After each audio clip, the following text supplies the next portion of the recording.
All right, I'll give everybody out there a second to come back in. I'd like to call the September 14, 2021 Newtown Borough Council meeting to order. Please join me in a moment of silence, followed by the pledge.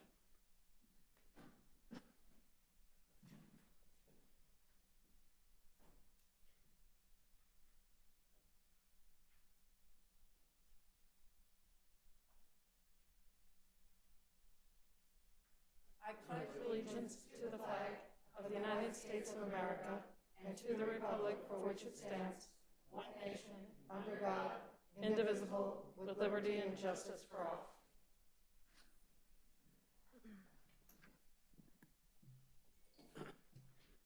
I have one amendment to the agenda, which is that we will be discussing the sign on East Green Street, the no parking sign, at a future date, so that won't be on the agenda tonight.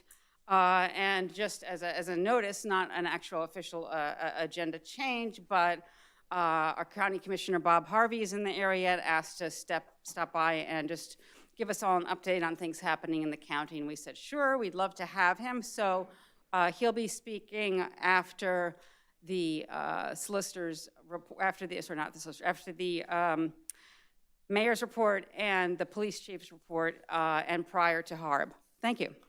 Does anyone else have any amendments to the agenda?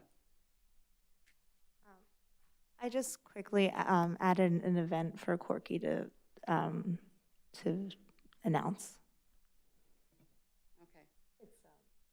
It's just an announcement, not a vote. Nope. Right, okay, we're good then. All right, thank you. All right, anyone else? Public to be heard.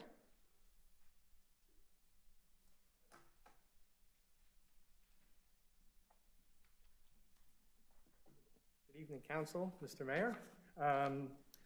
John Burke, 301 South Norwood. Sorry, got the mask on. There we go. I just wanted to, as you're all aware, we held our 9/11 remembrance last Friday night at Pickering Field. And I once again want to thank the residents of this great community, Borough Council, Newtown Harbor House, Newtown Rotary, First National Bank of Newtown, Lynn Bethman and Sons, Newtown Baseball Association. It's a beautiful place, it's a beautiful field, and we're very fortunate to have it. And all the volunteers and sponsors. As a community, we raised $10,000 for Shop with a Cop, and this could not be done without this community's help, so thank you. Thank you.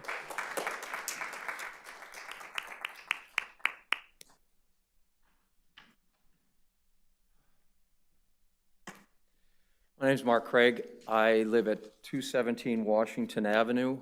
I was here last week and I wrote a letter to council, and I'd like to commend President of Council Tara for asking for an electronic copy so she can ask the many questions that I listed on the letter. Meanwhile, I had a chance to review the organizational assessment and administrative analysis. And I guess you can call me skeptical, but supportive of going through the process.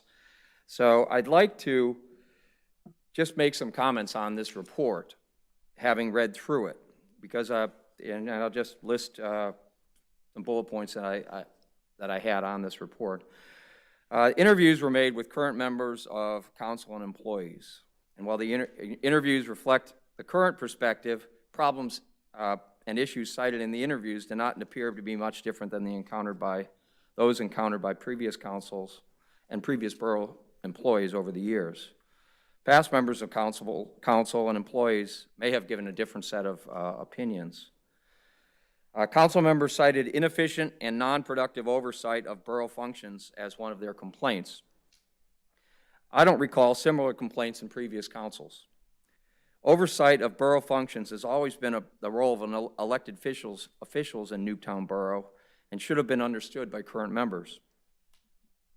It stated that council members, when elected, had to assume responsibilities and understand government operations without previous training or knowledge of municipal government. This is common throughout Pennsylvania. That's why the Pennsylvania State Association of Boroughs puts out new member training for newly elected officials. I attended, and I know they still offer those classes today, and this is not unique to Newtown. Comments were made of long meetings and, it was long meetings and result in delayed actions. And I recall the two previous councils did not face the long meeting dilemma.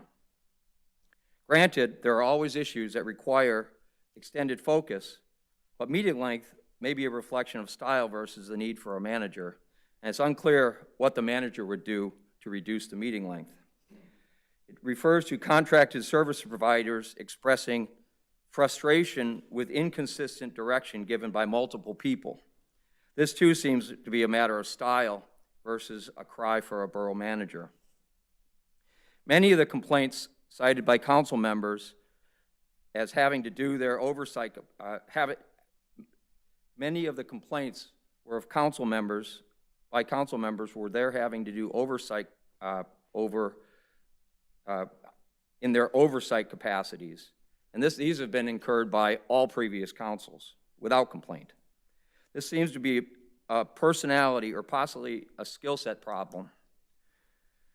Some of these complaints had to do with, as I see, normal council function, such as constituent interaction, grant writing, which in the past has utilized members of the community too, and even working on the borough budget. And they have 2 employees doing including the borough head treasurer to help with these duties. And an analogy is provided of corporations that have managers to oversee day-to-day operation. And this was written by someone without having dealt with the small town environment. His $20 million budget and 100 employees while being manager of Quakertown cannot realistically be compared to Newtown Borough. Having run a small business, I can attest that small companies, like small boroughs, and Newtown Borough was cited as having 2,248 residents. I think it's 2,268 with this census. But they do not have managers to see overall operations in small companies. People have multiple hats, and those in charge must create a structure to get business done. The authors of the study talks about saving money through the refinement of operation. I would be pressed to see how costs could be cut from today, unless, of course, fat has been built into the operation. I have not heard of such fat, though. The extra time cited could involve extra cost or burden on the borough secretary or borough treasurer. Does this mean that what is spent on them will decrease? The author of the study says that the part-time manager is a bad decision.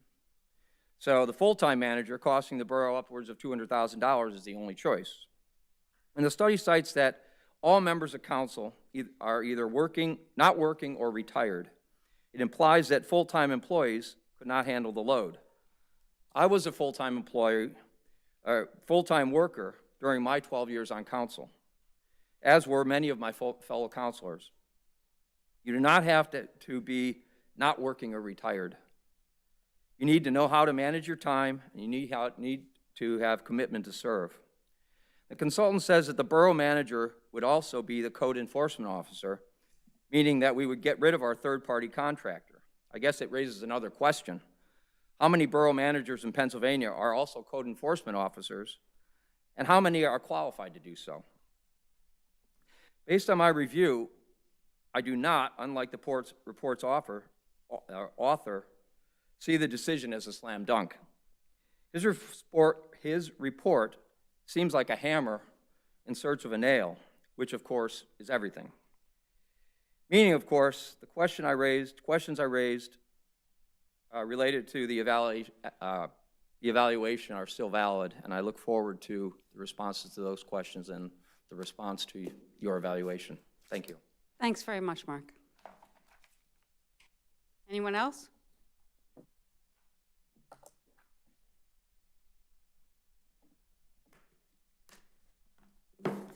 Can I take this off the top? There's enough area around me. To be right here at that? Yeah, I think there's more. They say mask to wear. If you want to speak into the mic and then put it back, that's okay. Yeah, you're 6 feet away from everyone. Well, thank you all for being here. I too would like to comment. My name is Chuck Michon. I'm 147 North State Street, and I want to thank you for your time. I too read the consultant's report, In my overall reading of it, it's at best premature, and it's at worst a bad decision. And I'm going to go through some of my observations. It states in the preface, the report is, quote, an organizational assessment and administrative analysis of government operations for Newtown Borough. However, the only solution suggested is in item 9, where it states, the borough should consider a council manager form of government. Page 7, it states, there is an experience in running the government. Now, I believe Julia and Tara have over 8 years. I think that's a wealth of experience, and you know how to do it. What I read in the report, and in Julia's letter, which I'll get to, is their lack of organization and process.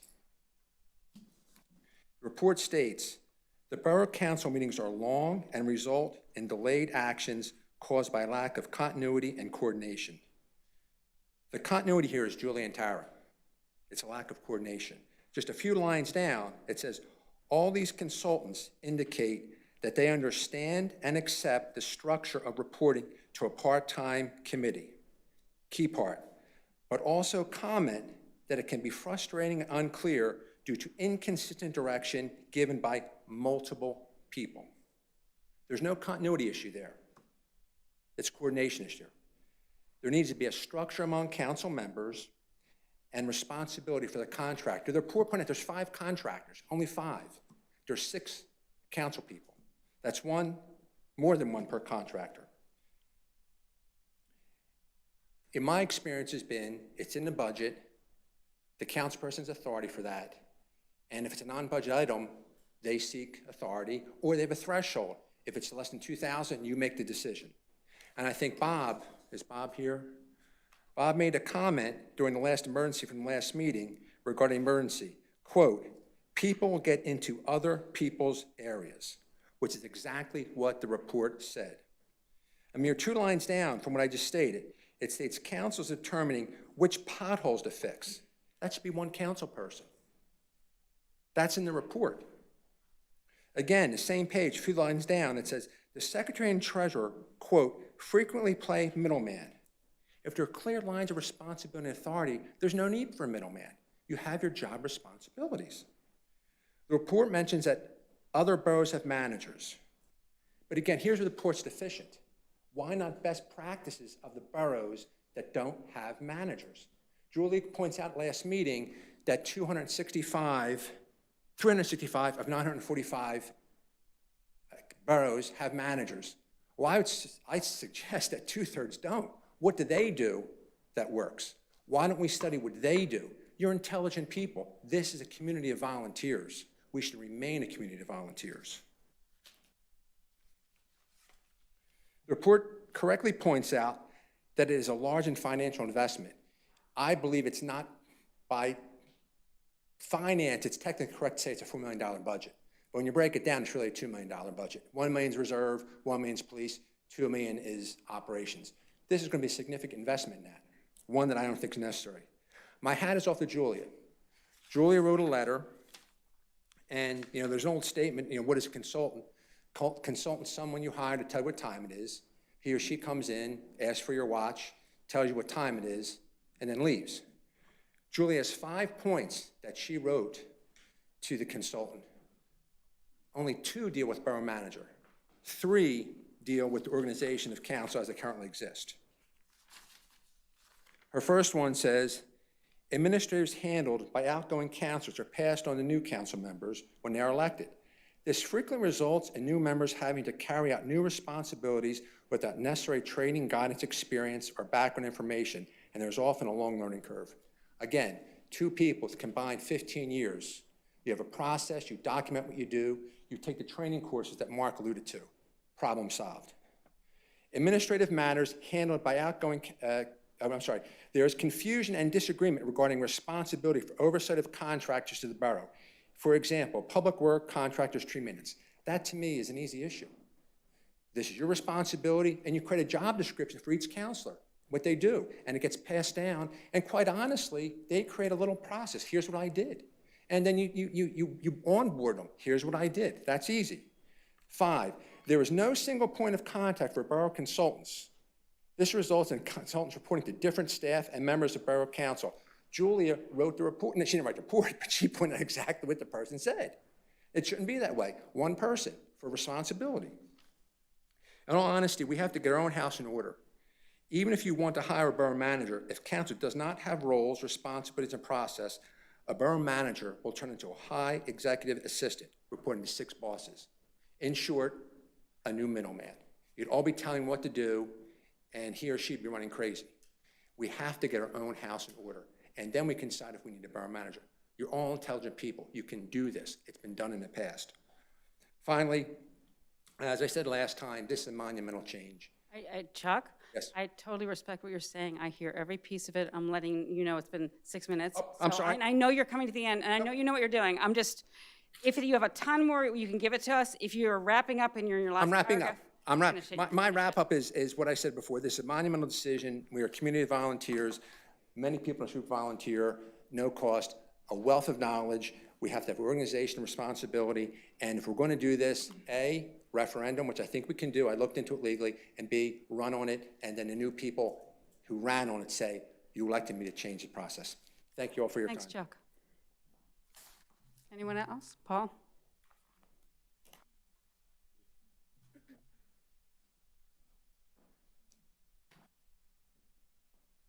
Good evening, Paul Salvatore, 148 North Elm Avenue, Newtown, PA.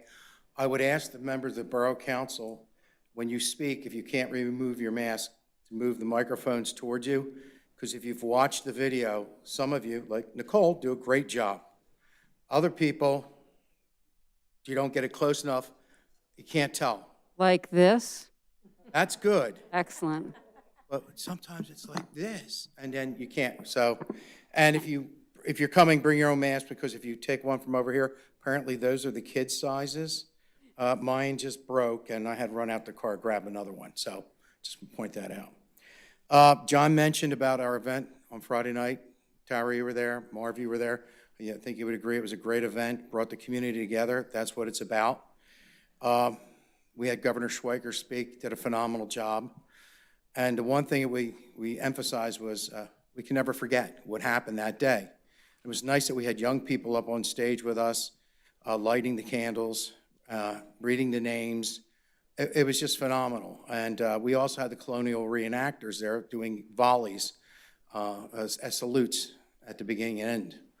And because we had them there and they were seen, it was brought to my attention, is it possible, there's an event this Sunday, the Rotary's doing it, the Next Gen group, it's like a block party. Is it possible we could get use of Patriots Park to allow the colonial reenactors, if they're available, we're working the details out right now, but they could be able to come over and fire volleys and set a little something up and make it a little bit colonial and historic.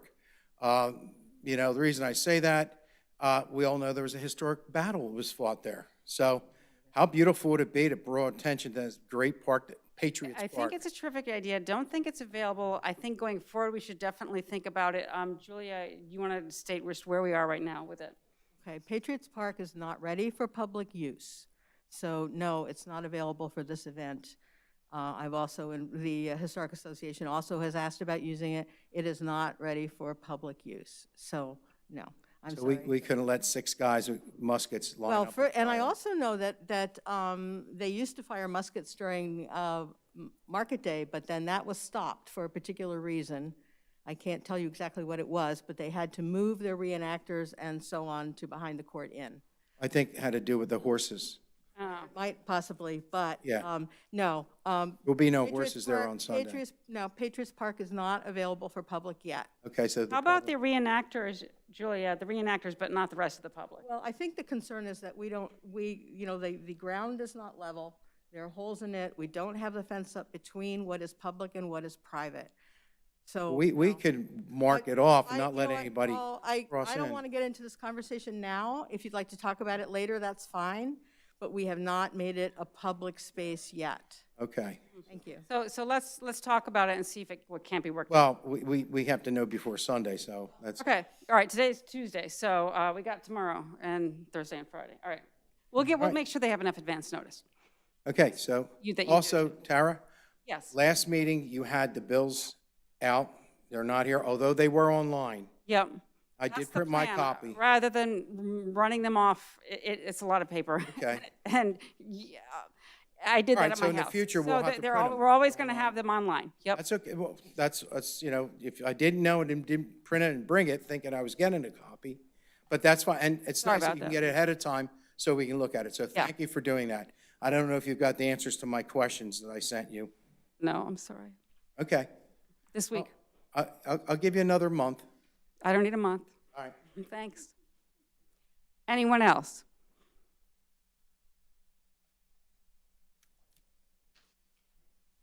All right, Mr. Mayor? Oh, wait, we have somebody getting up, or you're moving seats? Okay, got it, okay. All right, As you see on the agenda for tonight, there's a proclamation to honor Becky Betts, who is the owner of Becky's Deli. She has a prior commitment, so she's not able to be here, but I would like to read it into the minutes of the meeting.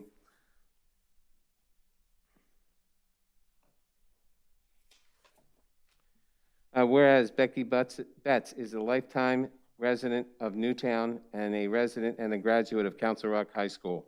Whereas Becky started working at Dick's Deli on State Street in 1979, and then she managed the deli until she and her husband, Harry, purchased the business in 1990. And whereas Becky has continued to provide State Street businesses and Newtown residents with hoagies, sandwiches, and breakfast for over 30 years. And whereas Becky has been a member of the original Newtown Business and Professional Association, and she is instrumental in the organization and planning of the Newtown Mercantile Group, where she contributed to the beautification of State Street as a volunteer and officer, and now, therefore, I, Charles F. Swartz, Mayor, proclaims that this day, September the 14th, 2021, as a day to honor Becky Borsavage Betts with this proclamation honoring her 30 years of feeding Newtown with the best hoagies and sandwiches. I'd like that, put into the minutes tonight. Thank you. The next. thank you, Mr. Mayor. You're welcome. Thank you. Round of applause for Becky. As Nicole said, we have a new special event to read. It's called Drink and Dine and Donate with Johnson, Kendall, and Johnson, JKJ, and the Philadelphia Eagles alumni players to support the Pickering Manor Capital Campaign. It's a family-friendly event on Wednesday, September the 29th from 5 to 7 p.m. at Isaac Newton's Bar and Restaurant at 18 South State Street in the Newtown parking lot. There will be raffle items including Newtown gift card basket, an Apple Watch, wellness basket, basket of cheer, signed Philadelphia Eagles memorabilia, Philadelphia Union tickets and basket, a golf for 4 at Doylestown Country Club, and more, and autographed Eagles alumni and swoop photos. 100% of the raffle proceeds and donations support the Pickering Manor Capital Campaign Fund. So that will be on Wednesday, September the 29th. The next is the 12th Annual Beer Fest, sponsored by the Newtown Fire Association on Saturday, September the 18th, 2021, from 12:30 until 5:30 at the Stocking Works Building on South State Street. There will be no rain date. Newtown Rotary and Family Promise Block Party, sponsored by the Newtown Rotary Club on Sunday, September the 19th, 2021, from 11 to 5 p.m. on State Street between Center Avenue and Penn Street. Rain date is Sunday, September the 26th. The annual black and white dinner fundraiser for the Newtown Theater has been postponed and will not be done on Saturday, September the 25th. Newtown Library 5K on Market Day, sponsored by the Newtown Library Company on Saturday, October 2nd, from 9 until 10 a.m. on Center Avenue, South Elm, Sterling Street, South Norwood, and Taylor Avenue, and there will be no rain date. Again, Market Day, sponsored by the Newtown Historic Association on Saturday, October the 2nd, 2021, from 10 a.m. until 4 p.m. on Court Street, Center Avenue, and Mercer Street with no rain date. Finally, Music in the Park, sponsored by the Recreation Board on Sunday, October the 3rd, from 2 p.m. until dusk at Linton Memorial Park. Rain date is October the 10th. Council President, that's all I have this evening, and thank you. Thank you, Mr. Mayor. Chief?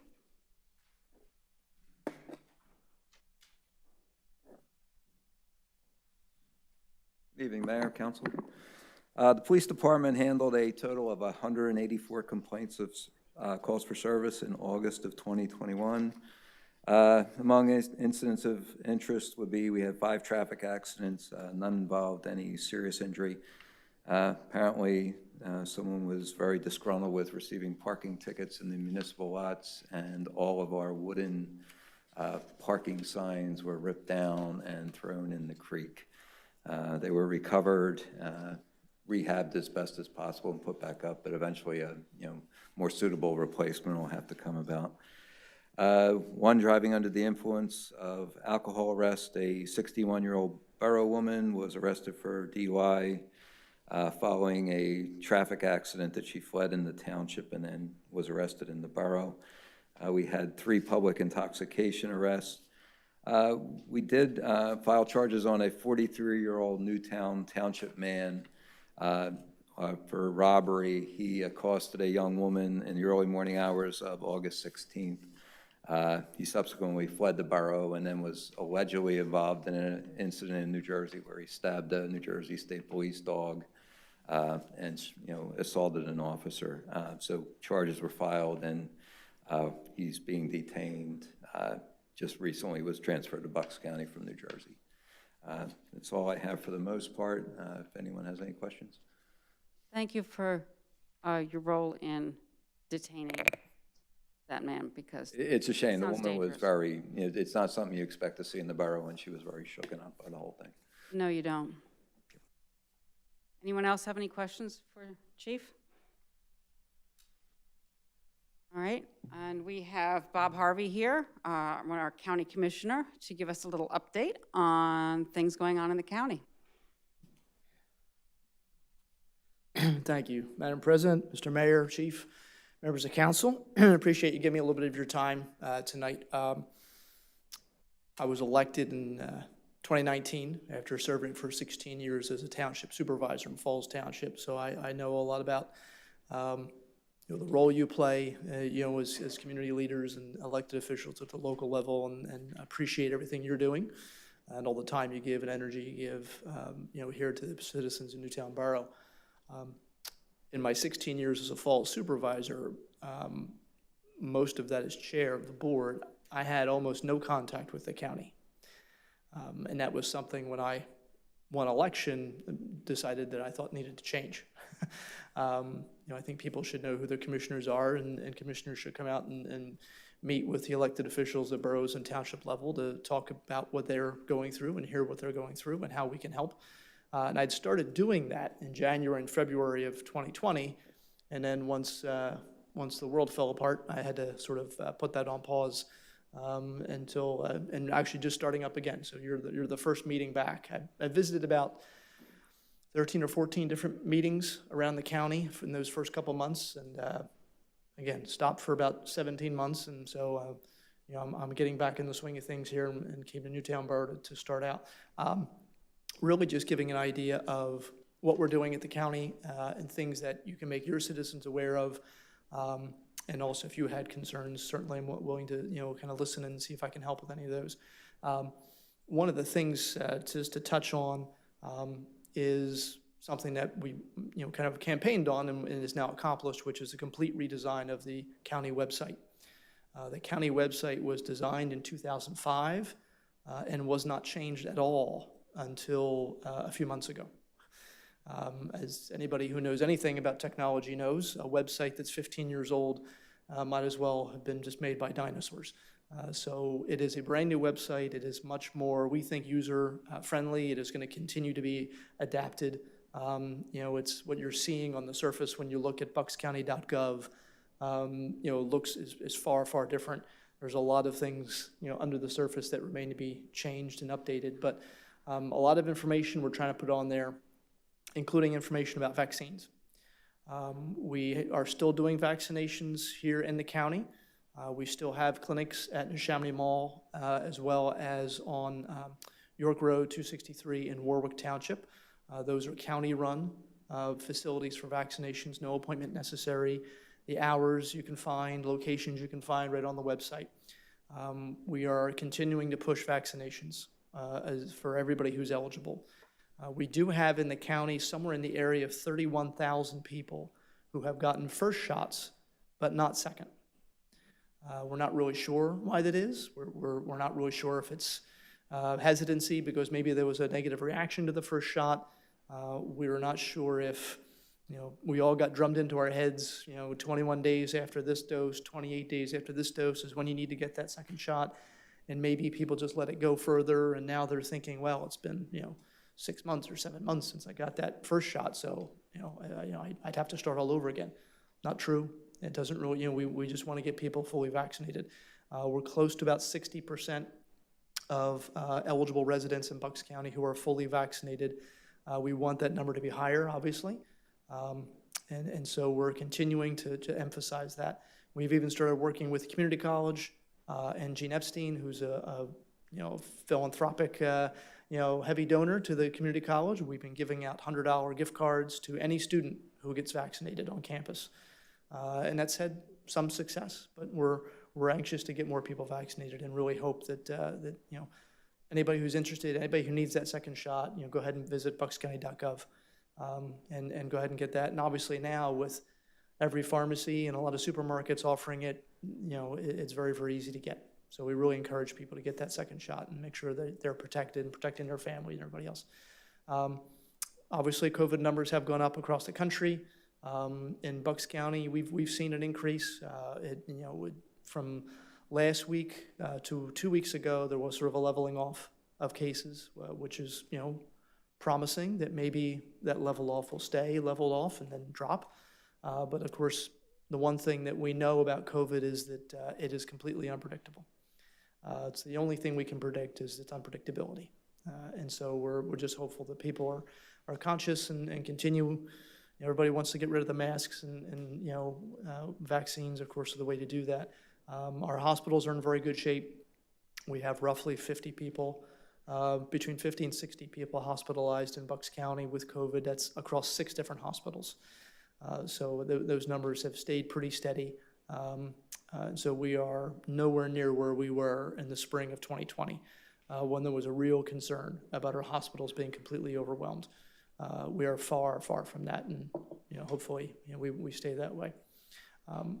Some of the other things to touch on, just changing to more positive things. Last year, the county gave out 4 different rounds of small business grants to businesses throughout Bucks County. These were called Bucks Back to Work grants. They totaled somewhere in the area of $27 million that went to 1,300 businesses across Bucks County. Small businesses defined as any business with fewer than 50 employees. We are going to have another round of grants that's going to be going out this fall. We are still in the process of designing the parameters for this grant program, but stay tuned to that, and we'll make sure that we've been working a lot through borough managers, township managers. I know Ms. McLaughlin's been on a lot of the calls that we've had, and that's how we get the word out about these. And if you can share that on your website anytime when we do kick that off, we're anxious to get. These again are grants, not loans. So we're trying to make sure we're getting money in people's hands. And we had grants that went from everything from a couple $1,000s up to $50,000. And so we're anxious to get moving on that, and hopefully within the next month you'll be hearing about that, and people be able to apply and start getting some support if they still need that. In addition, we're also focused on environmental issues. Countywide, we have become one of the only counties in Pennsylvania to adopt the Ready for 100 Sierra Club resolution to try and commit Bucks County government to going completely energy, carbon neutral or clean energy in the next couple decades. We also have worked on doing a model energy ordinance. The model energy ordinance is basically, in Bucks County or across Pennsylvania, every single community, every borough, every township has their own zoning laws. There is no statewide zoning law. There's no countywide zoning in Pennsylvania. And for companies that do, solar or wind, talking small scale, residential properties, commercial properties, it can be confusing. One borough or township has these rules about setbacks and height requirements. Another borough or township has different rules. And if you're coming in as a developer, and especially if the development might cut across a couple different municipalities, it becomes a challenge. And we also found that slightly more than half of the boroughs and townships in Bucks County have something on the books when it comes to guidelines for a resident who wants to put solar panels on their roof, or a business owner who wants to put solar panels on their roof. And some of these are older, some of them only deal with solar. And so knowing from my experience how expensive and difficult it is to rewrite a section of your zoning law, I had our planning commission do it. And one of the things we did in the process of writing this pretty comprehensive model ordinance was we did give it to some engineers and also solicitors who worked in the county, who had experience, so they could give their feedback, and we made adjustments to what they gave us in terms of ideas. And I'm actually happy to tell you that the solicitor, one of the people that gave us input and whose input we took, was Mr. Clark. And so he's obviously familiar with this. We have sent it out to the different boroughs and municipalities, counties, or townships, and I'm happy to share it again if you don't have it. Our planning commission put it together. They're more than welcome to come out to a meeting and talk about implementing it, and creating basically some guidelines to just help residents, help commercial property owners, help your staff, in terms of interpreting. If someone comes in with a project, it's better to have it on the books so you know exactly all the different requirements. So, but we're anxious in terms of moving forward, and we're continuing to do the best we can with the problems we're faced, and we'll obviously get through all this together. But I appreciate your time, and I don't want to take up too much of your meeting because I know you have quite a few people here who are looking for your support for projects they want to do on their properties. But I'm happy to, if there's a question or two, happy to answer, and otherwise, you'll let me off easy? Okay. Any questions from Commissioner Harvey? No, but thank you for coming, Commissioner. It's very, very nice for you to have you come and speak to us. Thank you. Happy to do it. Happy to do it. Thank you very much. Thank you. All right, good night. All right, on to Harb. Oh, sorry, yes. Chief Forsyth was unable to make it tonight, unfortunately, so we're going to pass over the fire chief's report, and there were 141 calls and various inspections, but I don't have any other specific details. He'll send that to us, but he is not here tonight. So we're going to go on to Harb. Sue? Thank you. I'd like to make a motion to follow the recommendation of the Historic Architectural Review Board and direct the President of Council to sign the following certificates of appropriateness, thereby approving the historical appropriateness of the applications with final approval by the Code Enforcement Officer. COA 2021-018, 113 Green Street. The applicant is seeking a certificate of appropriateness for the construction of a new one-story garage addition and covered entry porch and new garage and front doors. Harb recommended approval of the application as submitted. COA 2021-032, 111 North Chancellor Street. The applicant is seeking a certificate of appropriateness for renovations to the existing detached garage. Harb recommended approval of the application as presented. COA 2021-036, 35 South Chancellor Street. The applicant is seeking a certificate of appropriateness for renovations and alterations to the house. Harb recommended approval of the application as presented, noting that the railings would be wood, not be in composite material. It would be with the level of detail presented in the sample material presented, similar in size but not exact detail. Approving the changes in the windows in the rear, turret, and kitchen windows, and approving the landscape design, steps, garden walls, and fences located in the rear and sides, height to be determined by zoning. COA 2021-037, 112 Court Street. The applicant is seeking a certificate of appropriateness for the installation of fencing, arbors, bollards, bike bollard, benches, and trash receptacles in Patriots Park. Harb recommended approval of the application as presented. COA 2021-038, 323 East Washington Avenue. The applicant is seeking a certificate of appropriateness for the replacement of a freestanding sign for Schwartz and Givnish Funeral Home.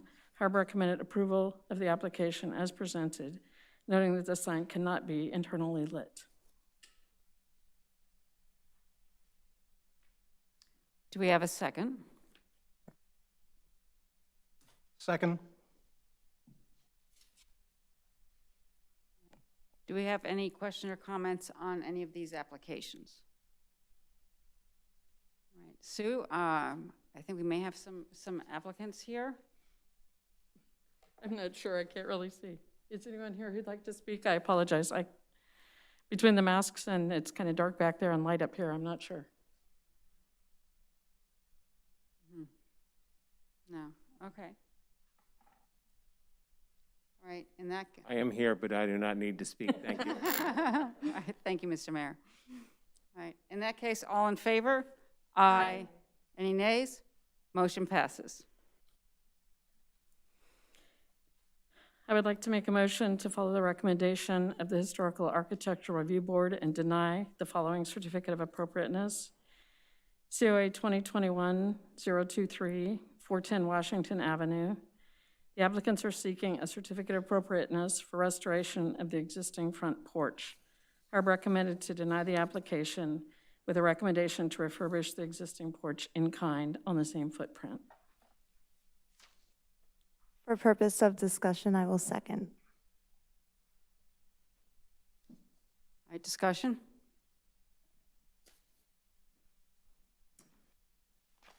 Good evening, everyone. Joe Blackburn from Whistler Pearlstein here on behalf of the applicants, Mr. and Mrs. Kumar, with respect to the instant Harbor application. So I can take this back off. I'm going to start by passing some stuff out, but put this back on. So bear with me one moment, if I may approach.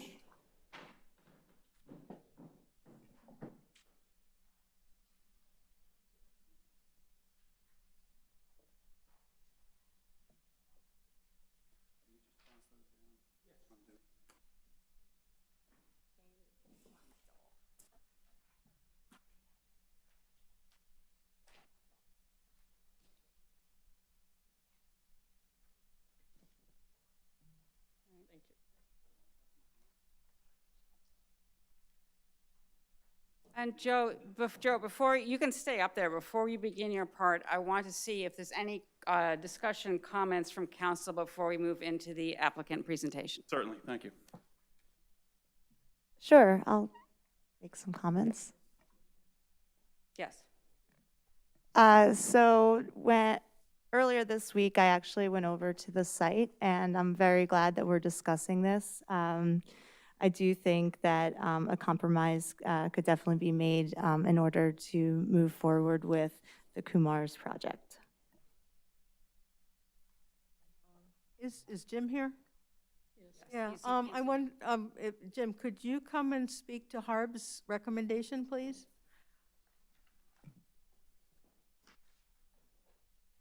I am Jim McAuliffe, Vice Chair of Harb. How can I help you? I actually watched that meeting, so I know that there was a lengthy discussion. Yeah. Can you explain to us why Harb made the decision or made the recommendation that they did?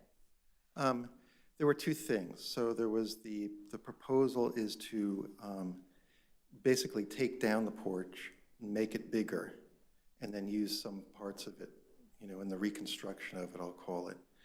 And then the other issue was there was a lot of confusion about the scope of work delineated on the drawings.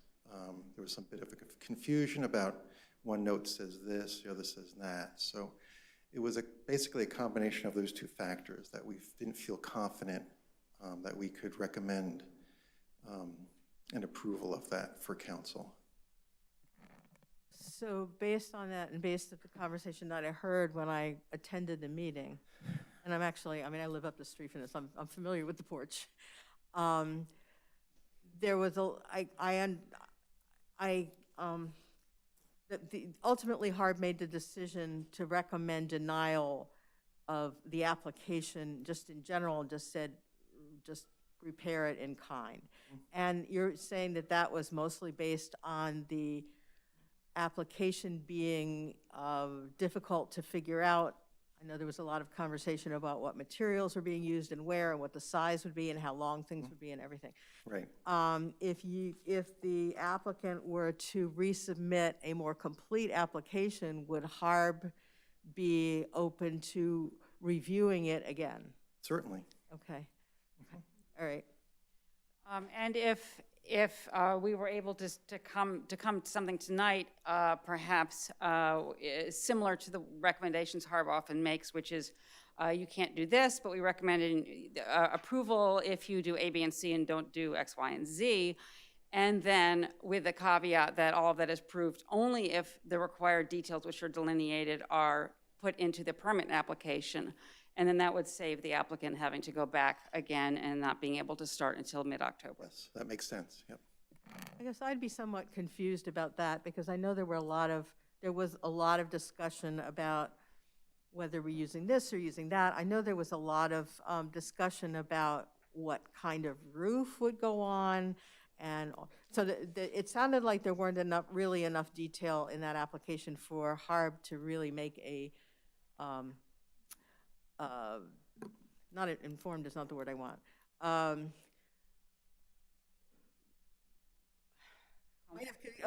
Maybe comfort. I mean, I don't know that I feel comfortable in this setting making those kinds of architectural design recommendation to the applicant, because we don't have that information in front of us either. So we couldn't really be making a list. No, that was insufficient for HARB's review, because there were things that were being asked for that weren't available at the time. And so I would have a hard time personally making a list, because I'm not on HARB and I haven't seen all the drawings and I haven't been through all this stuff, to say, okay, well, I think we can agree that you can do X with this and Y with that and some of the other. I think that is not for council to do at this moment. And if I could just speak to that, my understanding, Ms. Waldorf, is that the confusion by HARB was predicated on the fact that the previous application was circulated to HARB. The applicant has in fact submitted a final, complete, up-to-date application with all of those materials, and the confusion was, we heard a lot about process and protocol earlier in the night, the confusion was that the wrong application got circulated to HARB. The fact of the matter is that the final application that is before you tonight contains all those material selections, contains all that information that you're requesting, and was at the HARB's disposal last time when they considered this application. And yes, did they get confused and throw their hands up and say, we recommend denial? Maybe. But you have a complete application. If you were to send us back to HARB, there would be no resubmission of any new materials. The complete application has been submitted, contains all that information, and HARB candidly had it at its last hearing. I think there was a great deal of confusion as to different applications, but we're here tonight hopefully to sort that out. So we do understand that there is concern about or a recommendation to refurbish. It sounds like the conversation isn't really going in that direction quite yet, so I'm hesitant to take it in that direction, but you have before you a packet of information that if and when appropriate, I'd be happy to walk through, which I think clearly and unequivocally establishes that any suggestion that there be an attempt to refurbish this deck or this patio is without reason. Okay, Joe, I'm going to interrupt you for a second. Because, okay, so refurbish isn't like a word in the standards, and I'm not expecting you to know the standards because that's not your purview, and you know lots and lots of other things. So can you describe sort of more specifically, like when you're saying there are very specific things. They all start with R, some of them also. This is a rehabilitation. A rehabilitation, I'm so. going off the language in the recommendation. I think That was an odd term. Yeah, They yeah. don't typically use that one. Yeah. and I'm just going off what the So, recommendation okay, from all HARB right. is. So. I just want everybody to be really clear To be on clear, this, yeah, so I'm we sorry. don't get confused. All right, thank you. To be clear, the proposal is to demolish, to use a D word, patio, or the porch, and then repair it in kind with in-kind materials, the lone exception being the standing metal seam roof in lieu of a tin roof. So The lone part, lone part of and I'll refer to the packet. If you flip to the first pictured page, we're not disputing that there are some architectural features that warrant saving here. To the extent they are savable, the architectural features shown in the picture on page 1 of the packet are contemplated as being reincorporated into the new porch patio. The balance of those columns are not original, as is evidenced by subsequent photos showing various cut and fill, and are, to the extent that they were maybe original, they are decrepit with rot. I guess, fortunately, the only portion of those columns worth saving is the only portion that is salvageable, which is those architectural features at the top of the column, which I think it was made abundantly clear by the applicant before HARB is their intention to incorporate those architectural features into their reconstructed patio or porch, which again, will in all other respects be replaced with in-kind materials, with the exception of the cherry on top, if you will, being a standing metal seam roof instead of a tin roof, which again, we can walk through the photos if you like, but happy to answer questions in lieu of. So I would just like to say that I was in both of the meetings, and I absolutely never heard them say that they were going to demolish the existing porch. And that raises other concerns, because if there's demolition, this has to be approved by the Joint Historic Commission before it even goes to HARB. I was using that for unequivocal, it is being taken down and replaced in kind. The porch is going to fall over if it is not taken down. It is without footers. It is listing heavily. The columns are not even squarely on the porch anymore. And again, we can go through the pictures if you like, but there's no footers at all. The entire porch is listing to the left, and the columns are falling off of the porch. So the porch, from a safety standpoint, if nothing else, needs to come down. There's no way that that porch would be allowed to be constructed in that state under today's standards. So I think we all recognize that the porch is in bad shape. I mean, once the vine came down, that was pretty obvious. I think, was the vine holding your porch up, basically? Yeah, okay, it had an enormous trumpet vine. Basically, it's a trumpet, right? No, it's a wisteria. It was gorgeous. Wisteria. I'm saying it was a wisteria, but whatever it was holding your house together. Okay, understood. Now, are you intending to create a larger porch, a bigger footprint? The proposal would be to expand in depth 18 inches. All right. The width, At that point, that is no longer considered repair or replacement in kind, because it has changed. Okay, so that's by definition. So if you were just going to use, and I'm not saying you should do one thing or the other. I'm just saying that if you're doing it, if you're repairing and replacing in kind, you are doing exactly what is there now, but you're fixing what's rotten. So you're not making it bigger. You're not changing any of the materials. If it's wood, it becomes wood. If it's got a tchotchke that looks like this, you're going to create the same kind of thing. So I understand the predicament here, and I also know the issue. Those of you who have seen me up on my roof all last summer will know that I understand the problems with flat seam tin that is no longer in existence. mm-hmm. So there are all kinds of things on here, not to mention the change in the dimension of the porch, the use of different materials underneath the porch, things that are not on the porch at this point. So like right now is there a lattice work under the porch right now? Yes. There is, okay, all right. But so there are all these different things that are going to have to be, that are going to be changed. These would be things that HARB would look at and say, okay, you're going to do the porch this way, and this is what it's going to look like, and you're going to use these materials, and you're going to do it. These are the proportions that are going to be, these are the things you're replacing, these are the things that you're going to be reusing. That's what HARB would review on this, and it's unfortunate, it sounds like, that at that meeting, what you were trying to present was not what was being reviewed. But I feel very uncomfortable as a member of council looking at this page and saying, okay, well, if this is what HARB would have seen, HARB would have approved it. HARB did see this. That Yeah, was on the HARB. This is not the application. I don't know Right, what well, you have in front of you. That's No, I mean this front page. Is correct. this what you're saying was supposed, what had Well, been that one, no, that's not the front page. Is it? drawing? That's the side by. Is that the side view? I can't really. This is a front end with a. Oh, okay. I'm sorry. Yeah, Mr. Kumar put that up in the meeting because it wasn't in the packet, so they got to see it in the meeting, but they didn't receive it prior to the meeting. Am I correct in that, Michelle? Right. Yeah, they received it. You showed that to them during the meeting, and they got to see it. And just to it be was in our clear, packet. this is not the application packet. This is No, I me playing understand. arts and crafts, putting Yes. some photos together Right. to depict No, I the decrepit understand nature that. of the patio. Yeah, I understand that. I guess what I'm feeling uncomfortable about as a member of council is to be able to say that the drawing, that what you're wanting, I assume, is that we're going to approve this. That we're going to give you a COA that says this design and these materials and so on are okay, go for it.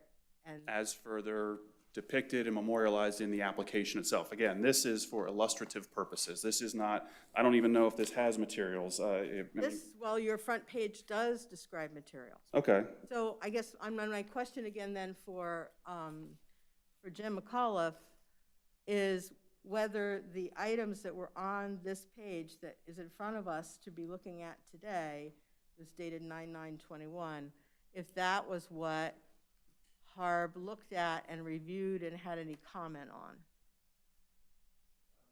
I think the representation of Mr. Kumar was, and I think either Tara or Nicole, I apologize, was that yes, this was in Well, no, our- I mean, I would ask, because I watched the discussion at the meeting, and I'm trying to figure out. Yeah, there was some confusion about the drawings that we had, and I printed out the sheet that we reviewed, which was, it's dated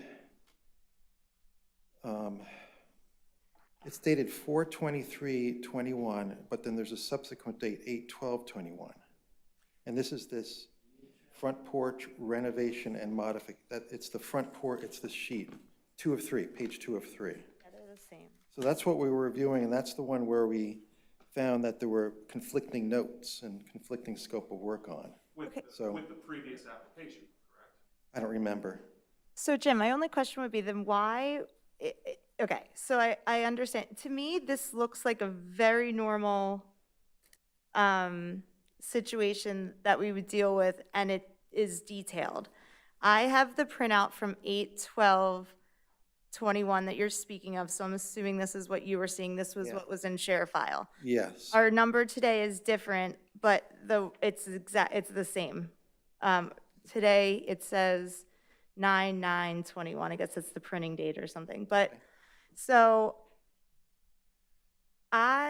with the condition of the porch and knowing that they would do their best to replace it in kind as much as possible, I'm just confused why a recommendation wasn't given to Harb as we usually do. For instance, today we approved someone's house that had recommended some sort of some sort of composite. And then you said, well, no, you can't do the composite. So we approved this application, but you can't do composite, you have to do wood. So I'm just trying to figure out why, in this case, we didn't leave them with some sort of idea of what you were comfortable with. Well, that was our recommendation. We No, I'm denied sorry. it with recommending that it be repaired and replaced in kind. Okay, so, That was our, But no, it's not. It's you not because it's being enlarged. But, With respect to materials, I'll Okay. make that distinction. With respect to materials, it is. you need to be on the mic. You need to be on the mic. Sorry. With respect to materials, the application is clear that it is being replaced entirely in kind, with the exception of the tin roof being replaced with standing metal seam. Period, end of story. Wood, it's all wood, right? I mean, it's all wood. It will all be wood. If you want to say everything except the standing metal seam is wood, it's all going to be wood. Okay, so then let me bring back, Jim, please don't sit down, because I have no questions for you. I'm trying to, I'd like to be able to help come to a compromise here, but I just really need to understand that. Could I ask one?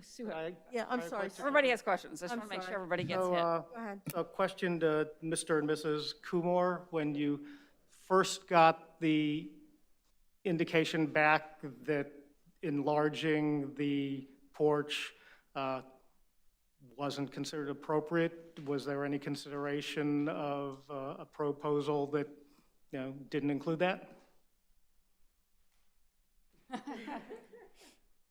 right, because we're on YouTube, like ordinarily if we weren't on YouTube back in the old days, then you could just stand up and emote and we'd all hear you in the room, but now we need to be able to have it go out to everybody listening at home in their slippers, and so that's why we all need to go to the mic. Thank you. I think after all the conversations we have, we would certainly consider, forgoing the additional size and keeping the porch in kind, in size, if we're allowed to, make sure that if something is bad, that we can replace it. When we went with Harb, there was members of Harb that said, you need to use what's there. And that's where our confusion was with Harb and why we wanted to come before the Borough Council, because in that meeting, I kept reiterating that you're looking at the wrong plan. You need to pull it up. I had to pull up the plan that we submitted to Harb, because I don't believe that they were putting up the plan that we wanted to show. I met with 2 Harb members and submitted multiple versions of the document of what they were looking for, which is what you have in front of you, which I was told by the Harb member that this is what we need. Only to hear in the meeting that this is no longer, this is confusing, we don't understand it, which, I'm not an architect, I'm not a builder, to not understand why all of a sudden it became that way, which is why we wanted to come before the council. So, in our mind, we are willing to compromise. We understand that that's important, and, we want to keep the historic, we just painted our house and we tore it down to the wood, so we understand the importance of it and we appreciate it, but we also want it to be safe. And that's one of our biggest concerns, is that there is not a lot of safety on there. It may look and feel that way, but once you took the vine down, the poles are shaking, if you just shake it a little bit. So there is concern there, but we are willing to compromise, to your question. Okay, and my second question is, having gone over and taken a look at the porch and the drawings we had, is there actually a substantial change in the, I'll call it the gingerbread style, toward the upper side of the porch? The corbels, we would plan on keeping that same design and we're using those corbels. Obviously, that's important to us, is that we want to have those. Right. That's what you're referring to. So the upper part of the design Yes. of the upper part of the Yes. porch, the drawings look different than what was there, but I wanted to make sure. As I said at the outset, one of the fortunate things is that the Can limited you use the area- mic, please, because you won't go in. Thank you. Well, as I said at the outset, one of the fortunate things here is that some of the limited areas of the porch that are not currently in a state of advanced decay are those corbels as depicted on page 1 of the packet. Those are intended to be, cut and then reused with the new porch. Also proposed to be, reused are the 2 columns that are affixed to the actual house. So with the exception of those features, it would be replaced entirely in kind with respect to material, subject to the cherry on the top being the standing metal seam roof in lieu of tin. So I hope that is as clear, hopefully, as it can be. I'm confident that the plans reflect that. I'm confident that the correct plans reflect that. And, you've heard Mr. Kumar say that, kind of echoing Nicole's comments at the outset that, I think there's room for, some middle ground here, hopefully, without having the need to go back, resubmit anything to Harb, because again, candidly, it will not be a resubmission. They have what we would submit, and then in turn causes delay, running into weather, safety issues, which we're really trying to avoid here. If there is a change in dimension, then that would be a new submission. That's what the current submission proposes. The current submission shows the 18 inches No, expansion. but they're talking about compromising on not asking for the 18 inches. Well, if you're suggesting that we would need to resubmit and go back to Harb in order to cut 18 inches off, I would respectfully request that we could do that via motion tonight. Hey, Marv, I want to be sure that you're understanding what's here, because So what we have here is the existing, so the one that was in the packet, right? And the only difference between this one and the one that I printed out the other day, which was the one Harb saw, is on the side, there's no lattice, there's actually stone. That was an error in the drawing, and but that is immaterial to the decision. So this one here is the existing porch showing how it would be. The aerial view shows the added dimensions. So I think one of the things that I understood that Harb wished they had was a drawing that showed the before and after side elevation of, with a house there, or at least part of the house here to get the proportion. And then the other thing was, if I understood what you said correctly, in our conversation, Jim, was there were some elements where on one page it said they're made of this and they're made of something else on the other page, and that would need to be consistent. So Marv, when you were looking at the one on the drawing that shows the two, not the aerial view, but that shows the front and side view of the porch, that's what is there now. But what Marvin had suggested and what he had asked is, would you be willing to not extend it that 18 inches? And Mr. Kumar said that they would consider that. Correct. So what I understood Marv to just say is, if that's the case, then these drawings are not reflecting what the plan is at that point. And these drawings are, okay, I'm... And I guess I do have one more question. I'm sorry I'm being persistent on this, but it still sounds to me like a demolition. You're going to take it down completely and then rebuild it? Is that correct? I use that just for clarity to avoid the refurbishment, whatever the discrepancy between the R words is. It will be taken down. It will be replaced in kind exactly with respect to materials. The current proposal is to do so with 18 inches of additional depth. We have a request or a suggestion that would we be willing to do so without the 18 inches? Mr. Kumar has represented yes. Would that warrant an additional submission? Candidly, if the suggestion is that an additional submission would be required for that, then I don't know if the answer remains yes, because there is a sense of urgency here.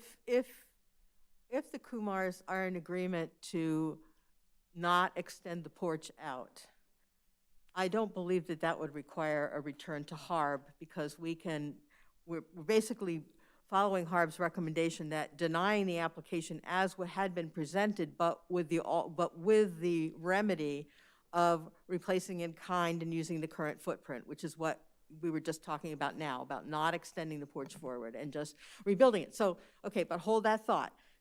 If you are taking down a structure or a portion of a structure, even if you're going to be rebuilding it immediately thereafter, there is another review that you go through, and that is to go to the Joint Historic Commission. And that we require for anybody who, particularly on all historic or non-historic buildings, you're taking something down, taking it down completely, and then building it up again.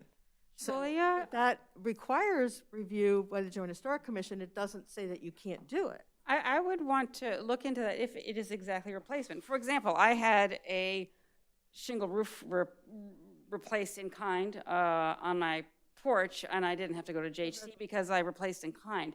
So if you're replacing in kind, you're not tearing it down and getting rid of it. It's not right. That's not how the ordinance is written. It's not correct. So they would need to go to it to get approval to tear it down, even though they're... But we can call it a refurbishment. Let's then call it a refurbishment, and we'll just replace the materials in kind. Let's not play with words. Let's look at how the ordinance is written. And Sue would know that best, because she's the current liaison to that committee. So the JHC meeting is, I'm losing track of dates. The 20... I don't agree with going this route, I'm sorry. Well, let me finish, please. The JHC meeting is Monday, the 26th, if I'm not mistaken. So I think it would be appropriate for us to make a motion to approve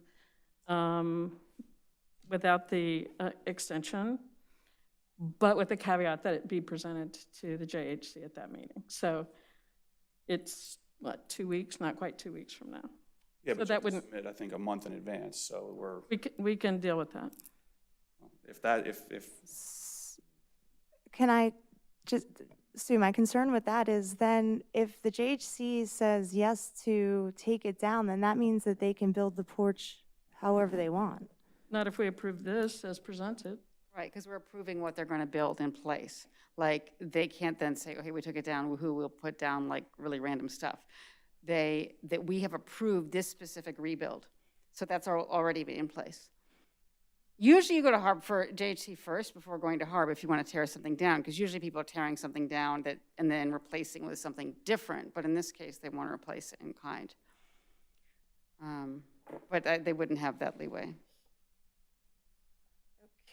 And in my mind, the difference between refurbishing and either taking something down or demolishing is that you're dealing with one piece at a time. You're deciding, does this piece need to be removed or not? You're not But we are taking you said you're taking everything But down. the corbels are staying. We've made that so we are refurbishing and reusing portions of the porch.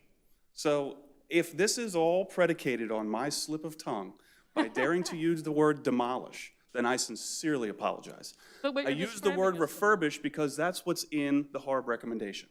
We don't know what that means. It was our understanding that they meant that Harb intended for that to mean that we go through piece by piece and replace what was determined to be defective. That is not the case. We've already made that determination.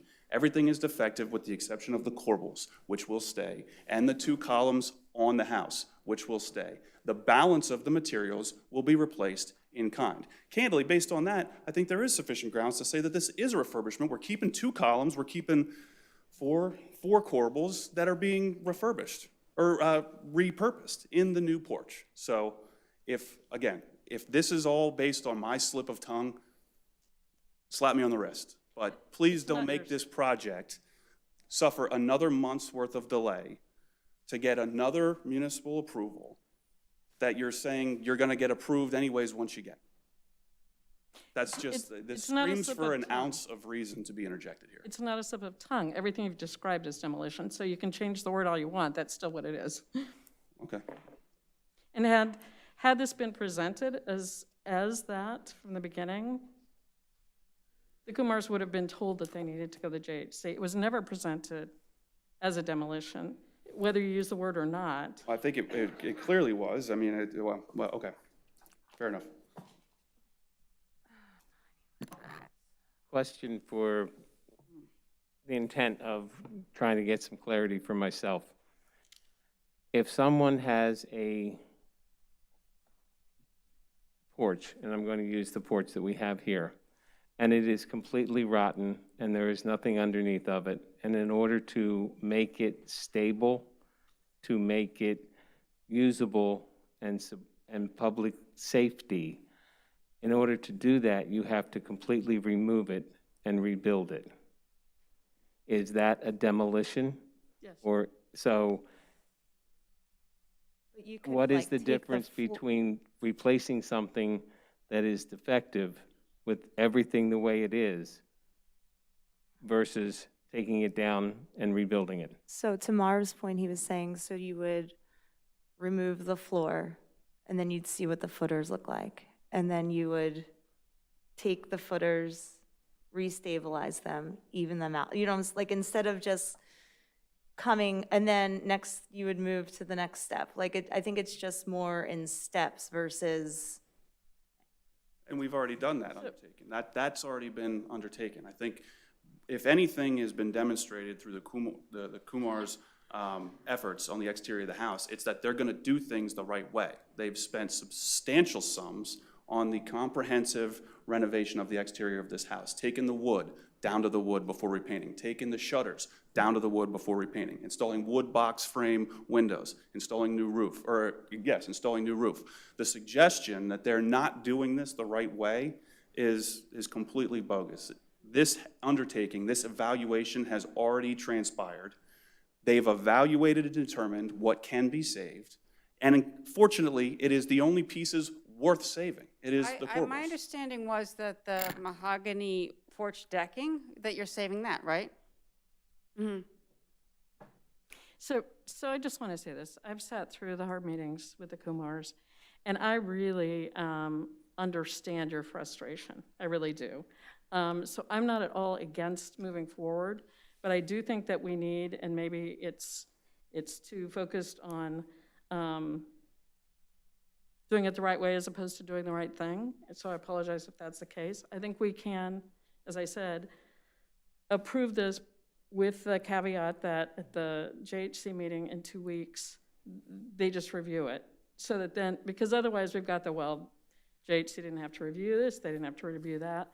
I really get it. You guys have done a lot of really good work, and you clearly are interested in doing the right things. So I don't have any issue with what you're doing, but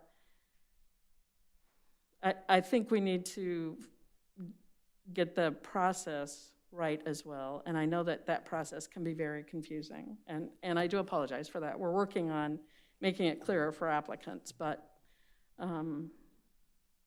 I would like to ask that we move ahead with approval, but with the caveat that this go before the JHC. Can you first withdraw your motion to deny? Withdrawn. Okay, and then we need the second for conversation. Second, withdrawal. Withdraw, okay. So,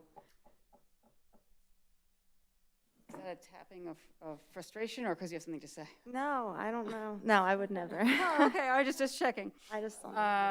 Yeah, no, I think something like needing to go to JHC is the sort of thing that would come out a lot earlier when Frank is taking a look at it, and it was recognized, you know, in the minutes. Which he has. In the discussion that no, I know, that anything that's not salvageable is going to be replaced in kind, and they're going to go through that process, and whatever needs to be taken out because it's rotted will be replaced in kind, and then what they can save, they will.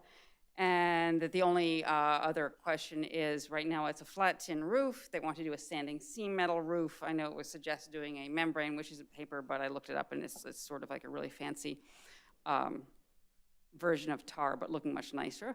I don't know if there's flat metal roof out there, and that's a separate discussion, having the standing and seam roof. But all of the rest of that came to the code enforcement officer, came to Harb. It's not Harb's job to say, oh, wait a second, this needs to go to JHC. So I'm just really wondering where, knowing that they needed to replace what was rotting the whole process, where that got dropped that they needed to go to JHC.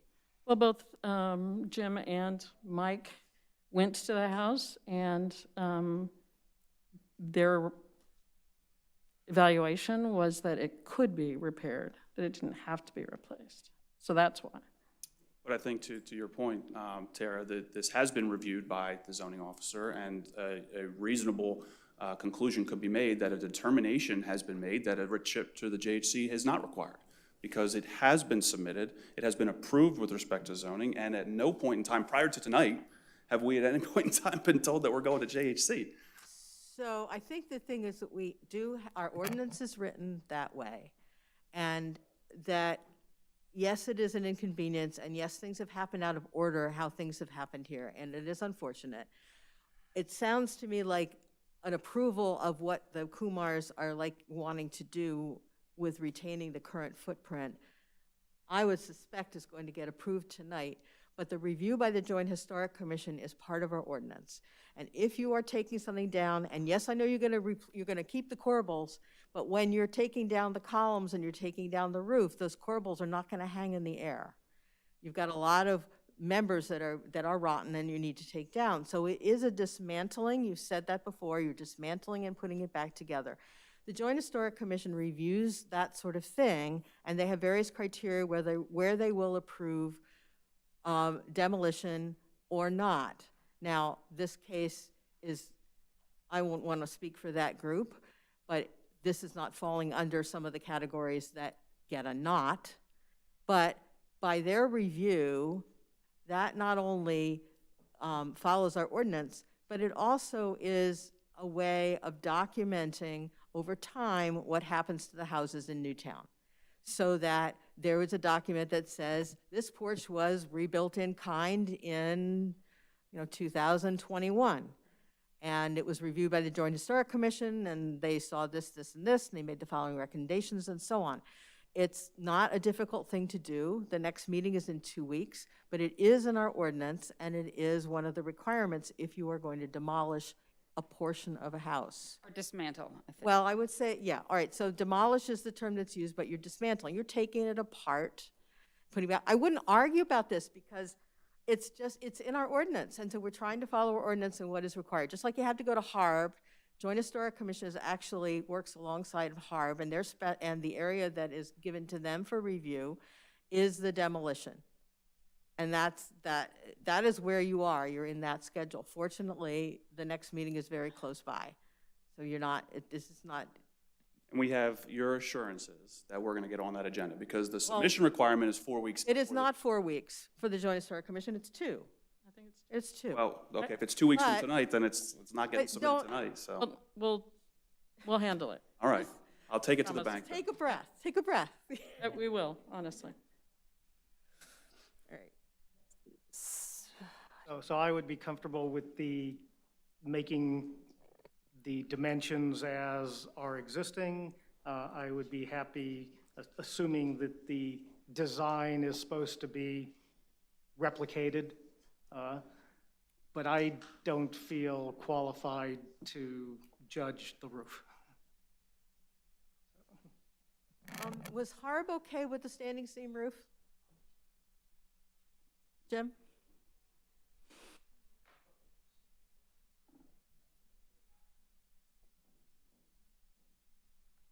Hang on a second.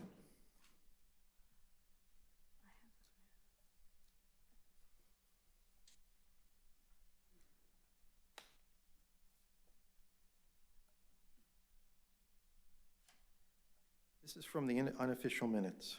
It was clarified that the new roof would be a single membrane roof, not metal. I'd like to clarify that on those minutes. Oh, yeah, please, and it does continue regarding Mr. DeGisto's conversation, so. So we asked for the metal roof. They said, you can't do the metal roof. We said, well, what kind of roof do you want to put up? We made 2 or 3 recommendations. They would take no recommendations from, they would not provide any recommendations about what would be the appropriate roof. We didn't ask them what vendor or anything of that nature, just what type of roof, and that question was not answered. Now, everyone down that whole path, half the roofs are those same metal roofs that we're talking about. Standing metal. Was it? Standing metal. Standing metal seam roof. So, so the only reason we put that down there is because that's what I was told before the meeting to say.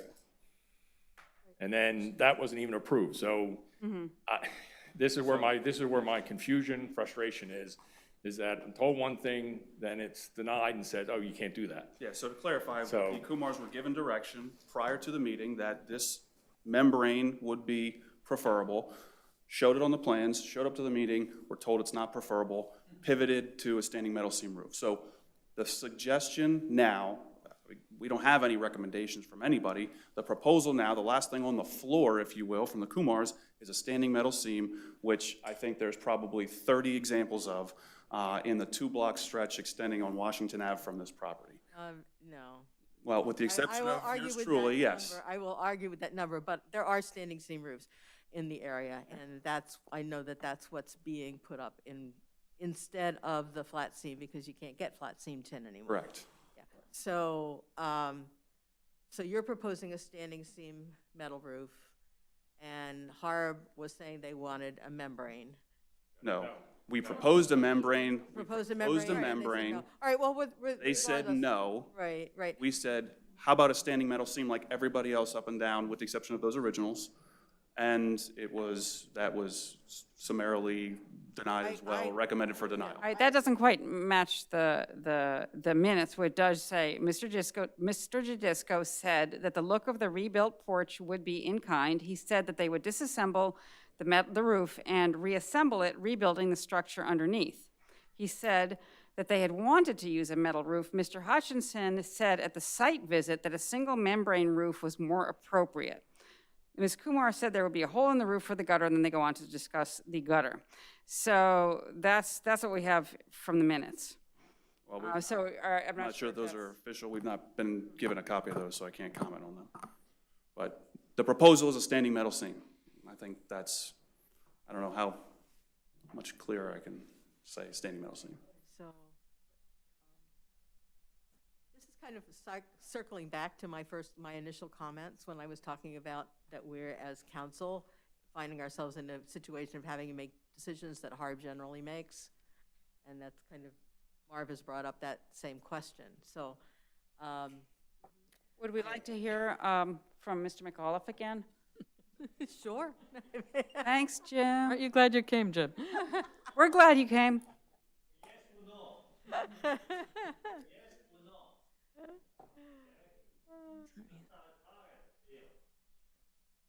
Yes, what can I, Please. what would you like? So just your observations or comments on the standing seam versus membrane roof on that particular porch.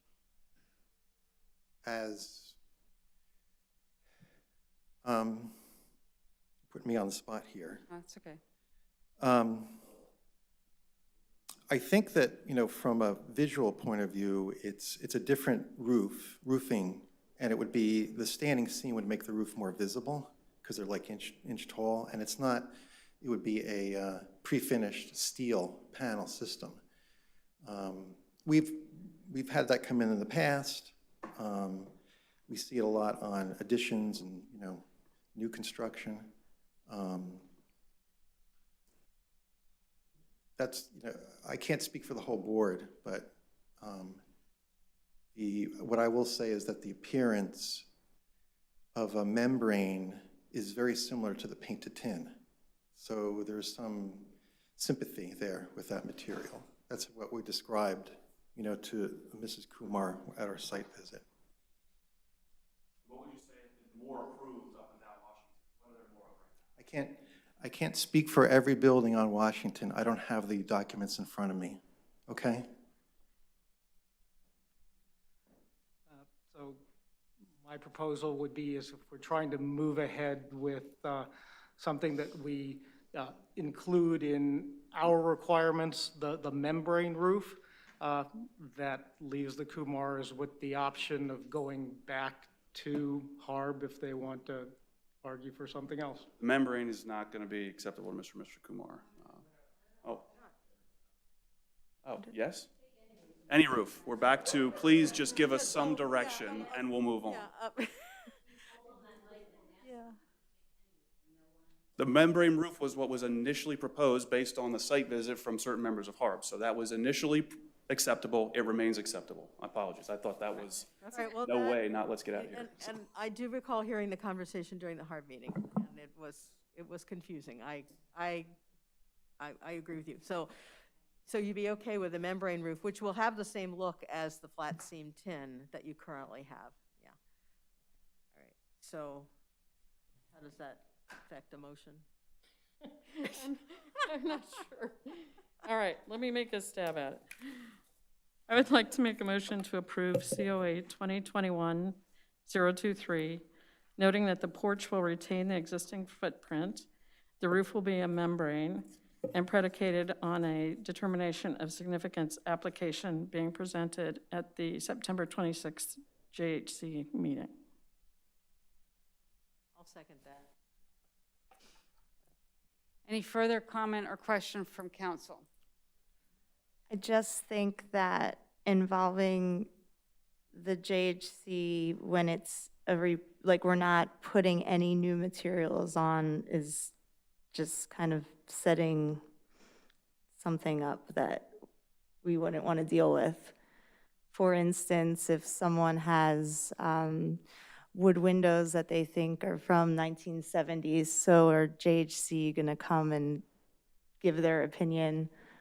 This is about demolition, right? That's why the JHC needs to see it. It's not the materials per se, it's the demolition. So it's just the structure of it then? Correct. So I guess my point was if you had rotting out windows and we would like everyone to keep their wood windows, could they then say, well, these windows are rotting out, so they can replace them? with new wood. That wouldn't be in the JHC's purview. It's not a structure, Okay, window frame. all right. Any other comments or questions? Any comments from the public besides yes or no? All right. Mike, did you have something to say? Yeah, I just think we need clarification to give a little certainty to the applicant. The JHC review normally comes prior, or should come prior to your vote, Prior to Harb. prior to HARB. So there would be a recommendation to this board. So if the JHC reviews this and is fine with recommending or approving, there would seem not to be any reason for the applicant to come back to you again. Correct. If the JHC does anything other than approving or recommending approval, then perhaps the applicant would have to come back before council again. But if they approve and recommend it, then I think we're done having to hear this application. Yes, I agree. All right. Any other public comment? Tara, I'd like to make a comment as a member of the public. Sure. Should I go to the podium? Yes, please.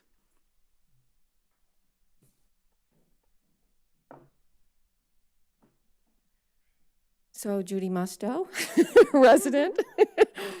I am speaking, as a resident, but also with the knowledge that I have as a secretary. And, there's been a lot of conversation, a lot of talk, as, meaningful conversation as we try to understand processes, procedures, operations internally, how we run the borough business. And I'm sitting there thinking that when the Kumars applied for a HARB application, that goes to the zoning officer, that goes to Frank. Frank is also the one that receives JHC applications. All permit applications come in through Frank. So for them to have gone through to HARB now twice, and for this to not have come up, that clearly the condition of this porch is in such shape that that this shouldn't be something new, that, demolition shouldn't be a new thought in anybody's mind. The extent to which this porch needed work was pretty obvious. So I think it's incumbent upon this council to in fairness to our residents, that yes, we adhere to our ordinances. I'm not objecting to that at all. But we also need to make sure that a subject like this and this big question at this stage of the game doesn't happen at this point, that it happened months ago. Yes. That's all I have to say. Thank you, Judy.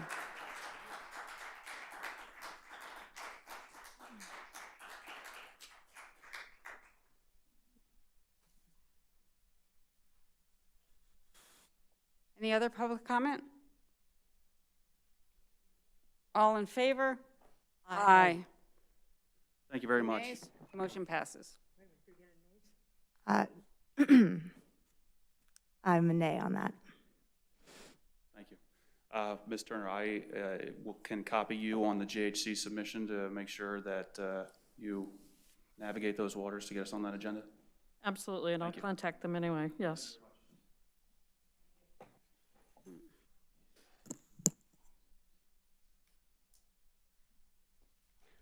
All right, Michelle?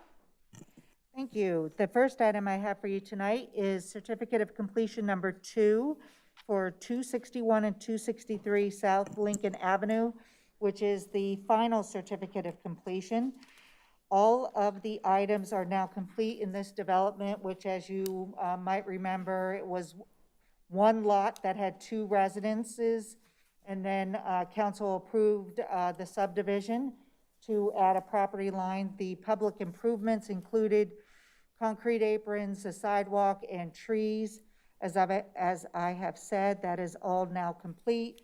So we're recommending the reduction in their financial security in the amount of $2,501, and we would like that to be contingent upon all invoices being paid. So moved. We have a second? Second. Any questions or discussion on this completion? Any public comment on the certificate of completion for 261 and 263 South Lincoln? All in favor? Aye. Aye. Any nays? Motion passes. The second item is regarding 245 South Lincoln Avenue. This project was complete more than 18 months ago, probably around 2 years ago. It was within the maintenance period. Back in April, we went out and inspected the site and found that no items had to be redone. So we recommended the release of the maintenance financial security at that time, not knowing that it had to be a board action to reduce the security. So we are doing that now. And we're recommending that all of the maintenance period financial security be returned to the developer upon all outstanding invoices being paid. So moved. Second. Any questions from council? Any public comment about the financial security deposit at 245 South Lincoln? All in favor? Aye. Any nays? Motion passes. And the last item is just an update for this year's road program. Since last month, we have received PennDOT approval for, which is basically the go-ahead to start the project. We have also had the pre-construction meeting with the contractor. The only thing we're missing is a construction schedule from the contractor.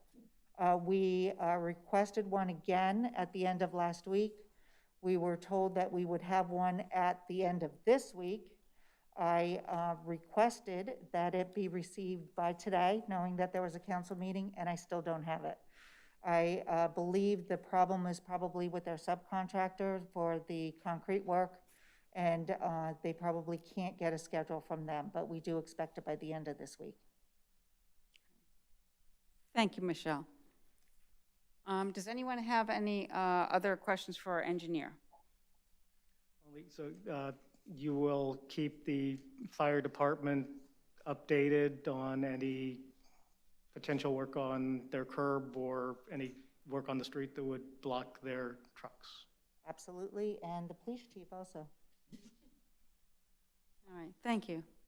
So I have a question for Michelle's schedule. You've sat, here with us, and I don't know if there's anything else on the agenda that we need you for tonight. You're welcome to stay, and we always like your company, but I don't want to make you have to stay here and drive home if you don't need to. So does anyone see any reasons why we would need to have to ask Michelle to stay, or are there any things that anyone needs to address later on in the agenda for Michelle? Only if she wants to sit and watch the E-code be adopted, that's. But that's, I know it's a tough choice. I welcome it finally being adopted. Well, you can watch the YouTube later, right? All right, thanks, Michelle. Thank you. Thanks, Michelle.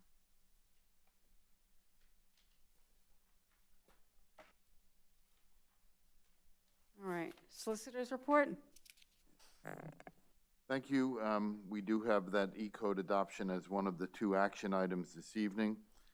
We have a motion to adopt ordinance number 778, which approves, adopts, and enacts an ordinance codification and revision of the ordinance of the Borough of Newtown, providing for the continuation of previous provisions, repealing and saving from repeal certain ordinances not included therein, adopting certain changes made to previously adopted ordinances, and providing for the proper maintenance of the code, and to provide penalties for the violation of the code or chapters thereof.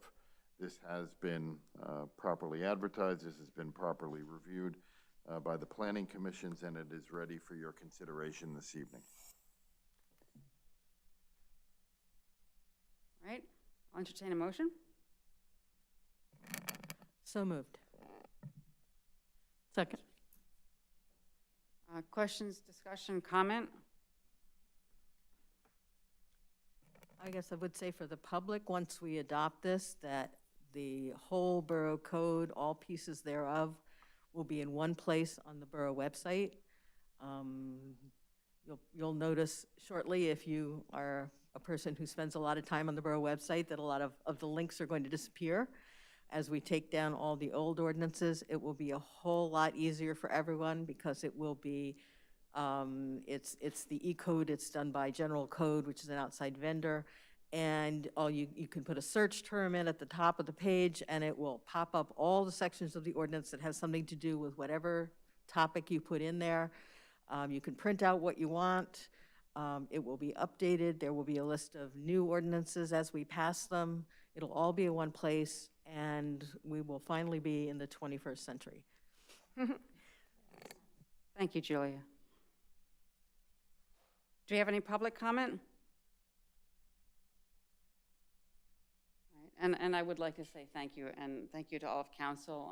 Thank you for Julia for shepherding it. Thank you to our prior councils who began that work, and it's been a major project, and in part, as we worked our way through every section, some of the reason why we had some long meetings. So thank you for everyone for all your hard work, and call to question. All in favor? Aye. Any nays? The motion passes. The second item we have for this evening is a motion to advertise the short-term rental ordinance number 781. So moved.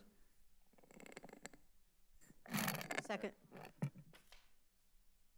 Any questions or comments from council? And to the public, this puts some regulations around short-term rentals. I won't say any particular company's names, but the ones that allow houses to be opened up for short periods of time that are not proper long-term rentals. And this is for the benefit and well-being of the neighbors. So we've had this out in the period of being advertised, and now as part of our E-code process, it'll be going up on the website for everyone to see. But Tara, we have to advertise it. It hasn't been passed. Right.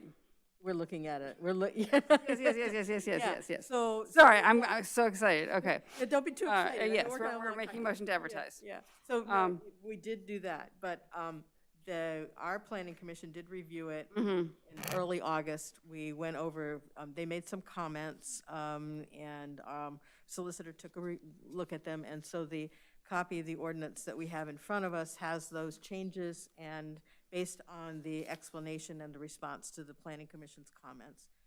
So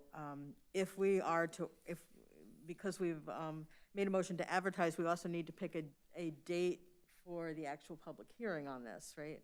So that would be... Yeah, that's going to get things a little bit mixed up because of our plan. So if we have, for example, unless we vote on it at the Planning Commission Council meeting, which you haven't heard about yet, that we could just do it there. That'll be easy. Yeah. Okay, so the question is, are we going to do it at the October regular meeting or the November regular meeting? So we need to make that decision so that our solicitor knows what date to advertise. Let's just put it on the November meeting, and then we're trying to keep that October meeting clean. So That would be November 9th. November 9th.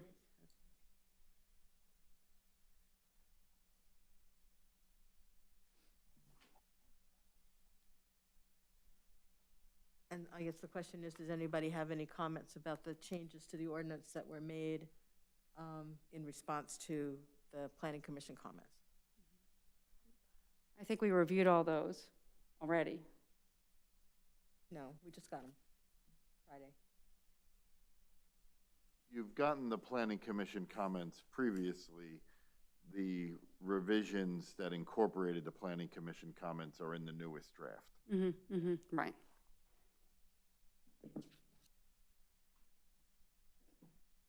And I'm fine with all of them. I read them. They Yeah. look good to me. Yeah. All right, we have a motion, we have a second to advertise the short-term rental ordinance number 781. All in favor? Aye. Any nays? Motion passes. Okay, every September, I'm required to give you the information on the non-uniform and police pension plans and our expected financial obligations for 2022. So the 2022 minimum municipal obligation, or MMO, for the non-uniform plan is $10,856. The figure for the police pension plan is $39,762.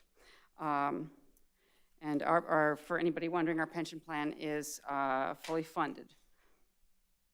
So everyone will have received the numbers as well as the memo. Are there any questions on that?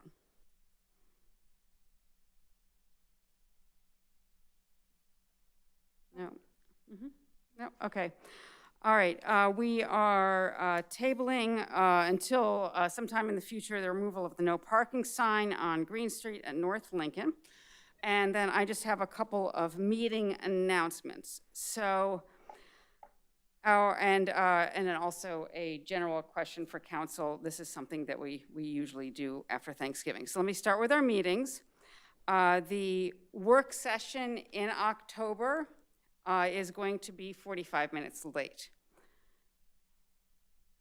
The September 23rd special meeting of council, which we always advertise and don't usually have unless we have a special meeting. October. No, this is September. Is going to be dedicated to discussing fire services agreement and helping the community understand. It's sort of a presentation, a discussion, and a Q&A. Then, I'm sorry, that's September 23rd? yes, yeah, this month's special meeting. Okay.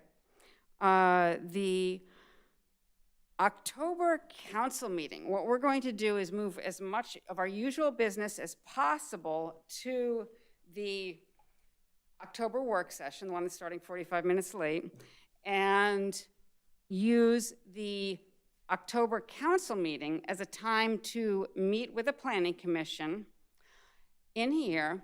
And at this point, there will be a group meeting between the Planning Commission and Borough Council to discuss where we are with the comprehensive plan and make decisions that need to be made at that point and take it to the next step. And this will be the opportunity for that public interaction above and beyond the Planning Commission. The Planning Commission has been working assiduously for months on developing the draft comprehensive plan update.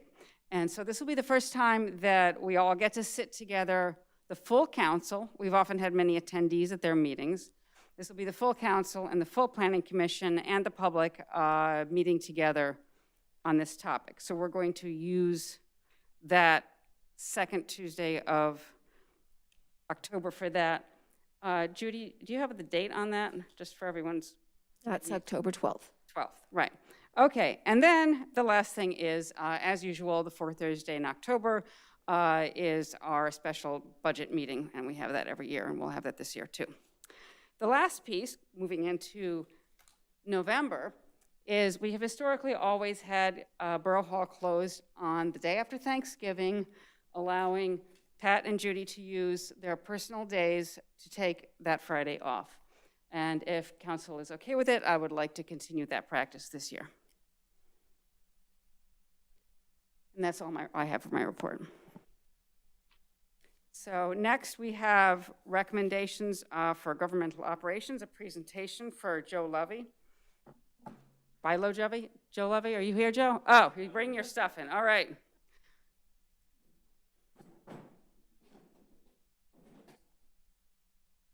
All right, and while Joe sets up, he gave a brief background of his work experience in public comment at a previous meeting. He has some ideas for us as we go through this process of looking at our operations and whether or not we want to hire a municipal manager. And he has a background that gives him some knowledge and experience in this, and so he'd like to present to us tonight some of his recommendations. Tara, thank you for making this happen. I'm just going to give everybody an overview. Everybody knows I'm passionate about two things. Public safety, number one.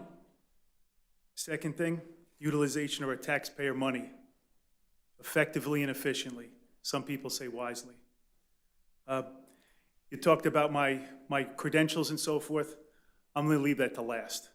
Okay, if anybody wants a copy of my resume, I'll give it to them. Okay, at the end of the day, I've been here for over 2 decades.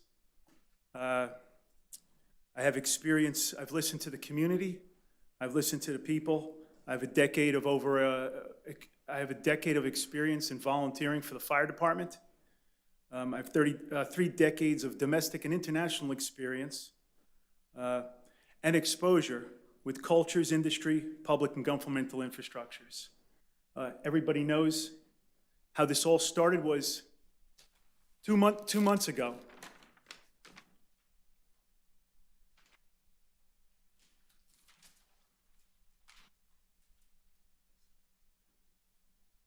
Two months ago, just a minute.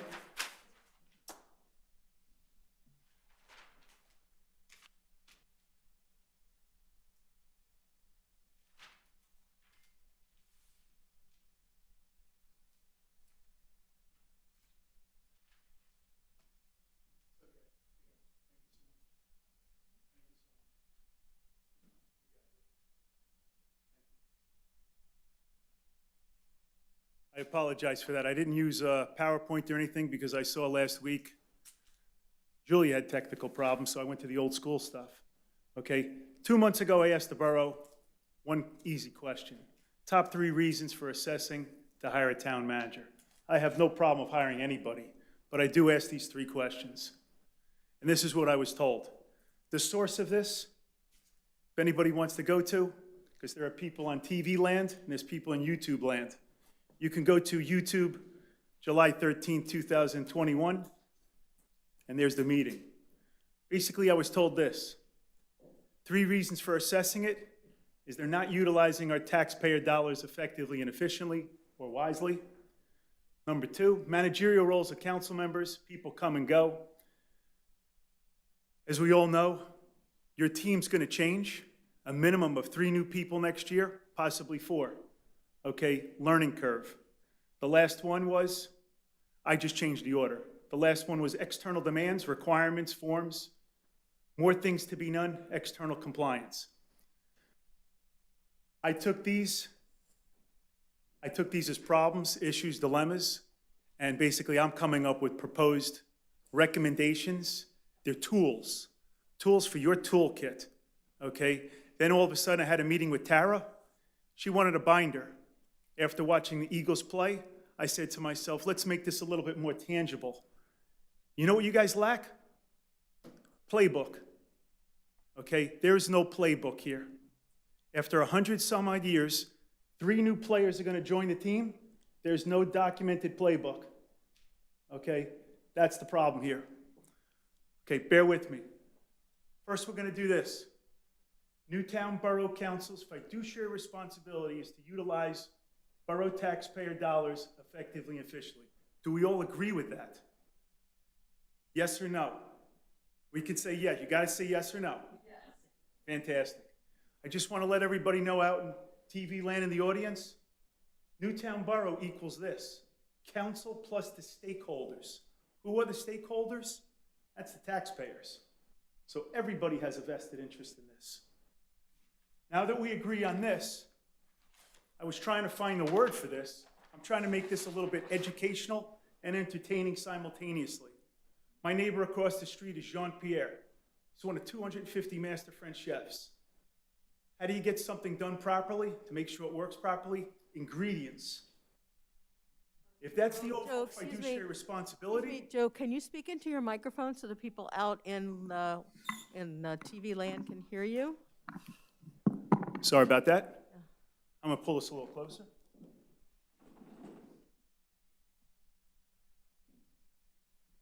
Once we all agreed on that, the 3 key ingredients for success, 3 key ingredients: control, accountability, transparency. I don't see a lot of control. I don't see a lot of accountability, and I sure don't see transparency. I need transparency amongst the board and transparency among the stakeholders. Now that we got this done, now I'm going to go into the tools. Proposed tools for your toolbox playbook. First of all, everybody, it's a 50,000-foot level. It's pretty high. Allow me to present the tools. After that, you can have the Q&A. First from council, audience, Zoom, internet. Okay? Later I can highlight credentials. I'll save that to last. People can ask me for my resume and so forth. Please note, it's a little caveat here, I was unaware of no borough charter or bylaws per the Newtown Borough website that would impact my presentation. So I have no idea whether or not you guys have a charter or bylaws. I assume not, because there's nothing on the internet website. Here we go. First tool, number 1, documented. Keyword, documented. Control framework. This assigns accountability, provides transparency, and this is the backbone for the playbook. I broke this down into 4 pieces. People, organization, hierarchy, communication, monitoring. Fundamentals, I'm trying to make it tangible. This is not theoretical baloney, okay? This stuff works. First thing that needs to be done from a people perspective, detailed roles and responsibilities. That's duties, frequencies, budget areas, and dollars, first starting off at council. Staff, contractors. From a contractor perspective, somebody said it already, we have 5. This all should be outlined in their contracts, okay? Volunteers, that's the various board. I selected these because at the end of the day, there is one contractor, Ron Fesmeyer, great guy. But it's amazing. A resident just came up to me 2 days ago and said one thing. One of the council people said, well, we don't really have anything documented what Ron Fesmeyer does. He's leaving next year.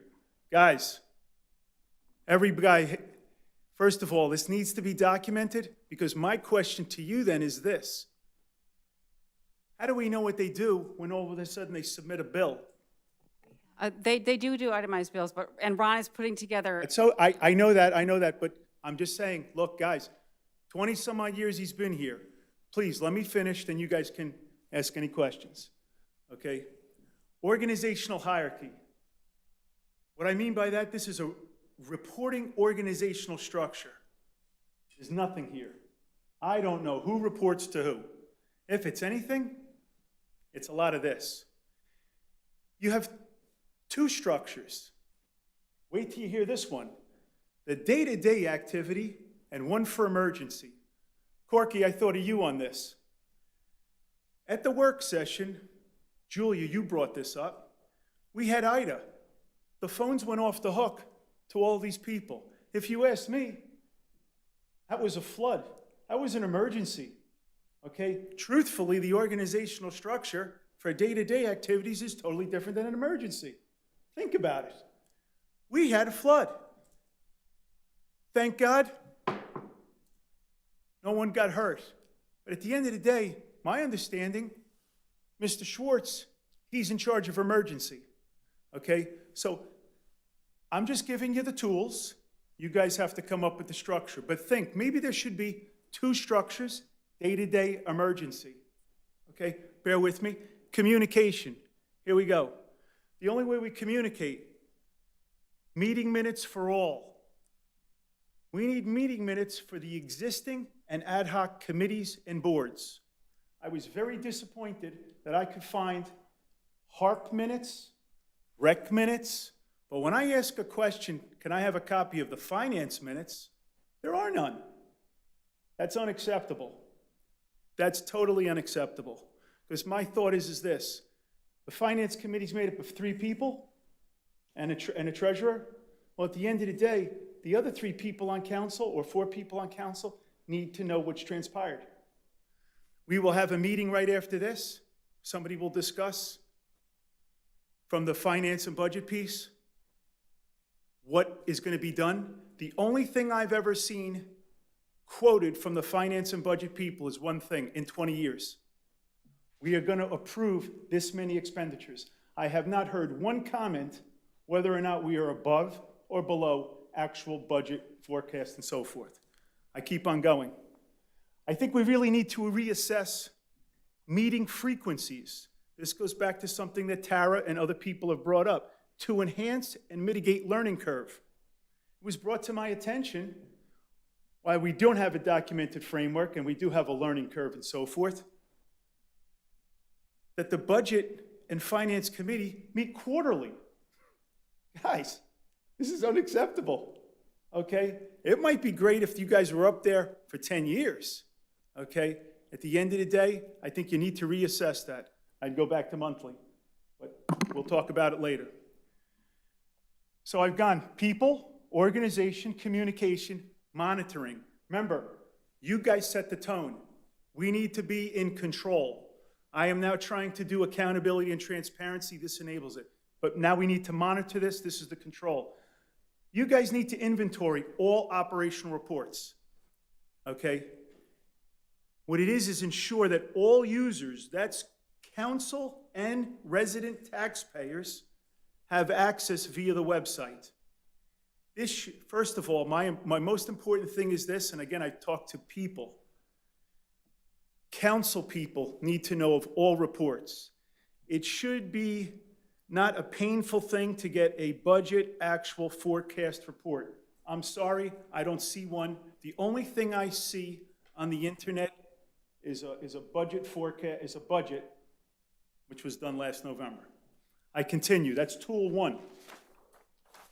Tool 2, just so you know, even though I'm a business person and so forth, I customize these things specifically for our community. The success of our town has been driven by residents. Other people have said this, but the residents were on boards. So my thought was this: let's set up a finance board. Why did I say this? Well, we have boards for planning, zoning, HARP, and rec. If I look at rec, they have a board of 10 people. They even have a treasurer on it with 10 people. They have a budget of $20,000.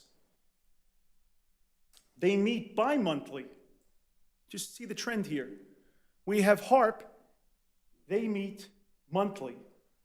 I know for a fact they have a special matter expert that we pay $15,000 for, okay? Because supposedly she's the historical guru. Okay, so my thought was this: we need a finance board. Finance board should be made up of 7 to 9 residents, subject matter expert people, okay? I broke it into 3 areas: knowledge, skills, mindset. From a knowledge perspective, strategy, finance, governance, process management. From a skills perspective, analytical, leader of change. From a mindset perspective, performance, result-oriented, proactive. My attitude is this: I met with Tara, and Tara said to me, "Is that the wish list?" No, it's not the wish list. This is what the team needs to have, okay? You don't know how to interview it? You come and ask me, I'll help you. I'm here to town, I help the town, okay? At the end of the day, my attitude is this: I have all of them. I don't want to be on the board, okay? I'll advise. I'm not going to be on the board. Chief over here, he asked me to run for council. I don't want to run for council. I have no political aptitudes in this community, okay? At the end of the day, I'm here to help. I help, remember my 2 passionate things? Public safety. I was a fire guy. After that, utilization of my taxpayer money. Next one. I think another tool is this: design a process or procedure for all future regulatory requirements. There is no reason, because we have other stuff coming down the pipeline, that any town manager is going to excel at this, because they have no idea what Harrisburg is going to concoct, okay? At the end of the day, we need to develop a process. You know why? One size doesn't fit all. Harrisburg's in the Ivy Tower. They're creating stuff for big players. Pittsburgh, Allentown, Philadelphia. At the end of the day, we are a half a square mile. Here's the process, people. The solicitor should review and assess the commitments, contingencies, liabilities if the borough is not in compliance. We should assess the cost and the benefit of implementation and adherence. After we do all that, we should forward our findings, issues, and concerns to our PA, state rep, and state representative. At the end of the day, this stuff might make sense for Philadelphia, Stuff might make sense for the township because they have big pockets, but it might not make sense for us. We need to get these two gentlemen involved because they have access, especially our state rep, to Harrisburg. Next tool, budget training. I call this budget training for 2022 budget. My thought is this. Since your team, as we make it tangible, since your team, a football team, since all of a sudden a minimum of 3 new people, maximum of 4 new people could be running, I'm suggesting this. All running candidates for election be allowed to sit in, only sit in, on the budget 2022 detail process. Why? This allows them to get acclimated to 2 things, very important. The general ledger cost roll-up, that's the details in the macro budget. I've seen more budgets than you could imagine. I don't even want to count them. I've created more budgets than you could imagine. At the end of the day, I look at your budget, I don't know what it means. I can honestly say that. I don't know what it means. I know there are reserves there. I have no idea what the detail is. The second thing this lets them get acclimated to is the council member detailed budget responsibilities. Let them get acclimated to all of a sudden knowing who's going to be responsible for these details. Okay? This will mitigate new members of the council learning curve. Tool 5. Robert's not here today, but I know for a fact he's going to be seeing this on the internet. Susan, you're here. Don't take this personal, but let me read this and show you. I think we need an assessment of Street Lights Properties Committee. There's only 2 people on it, 2 council people. I think we need to assess what the roles and responsibilities are, because this is what gave me a chill in my body. When I heard that I have council members counting street signs. Guys, I'm sorry.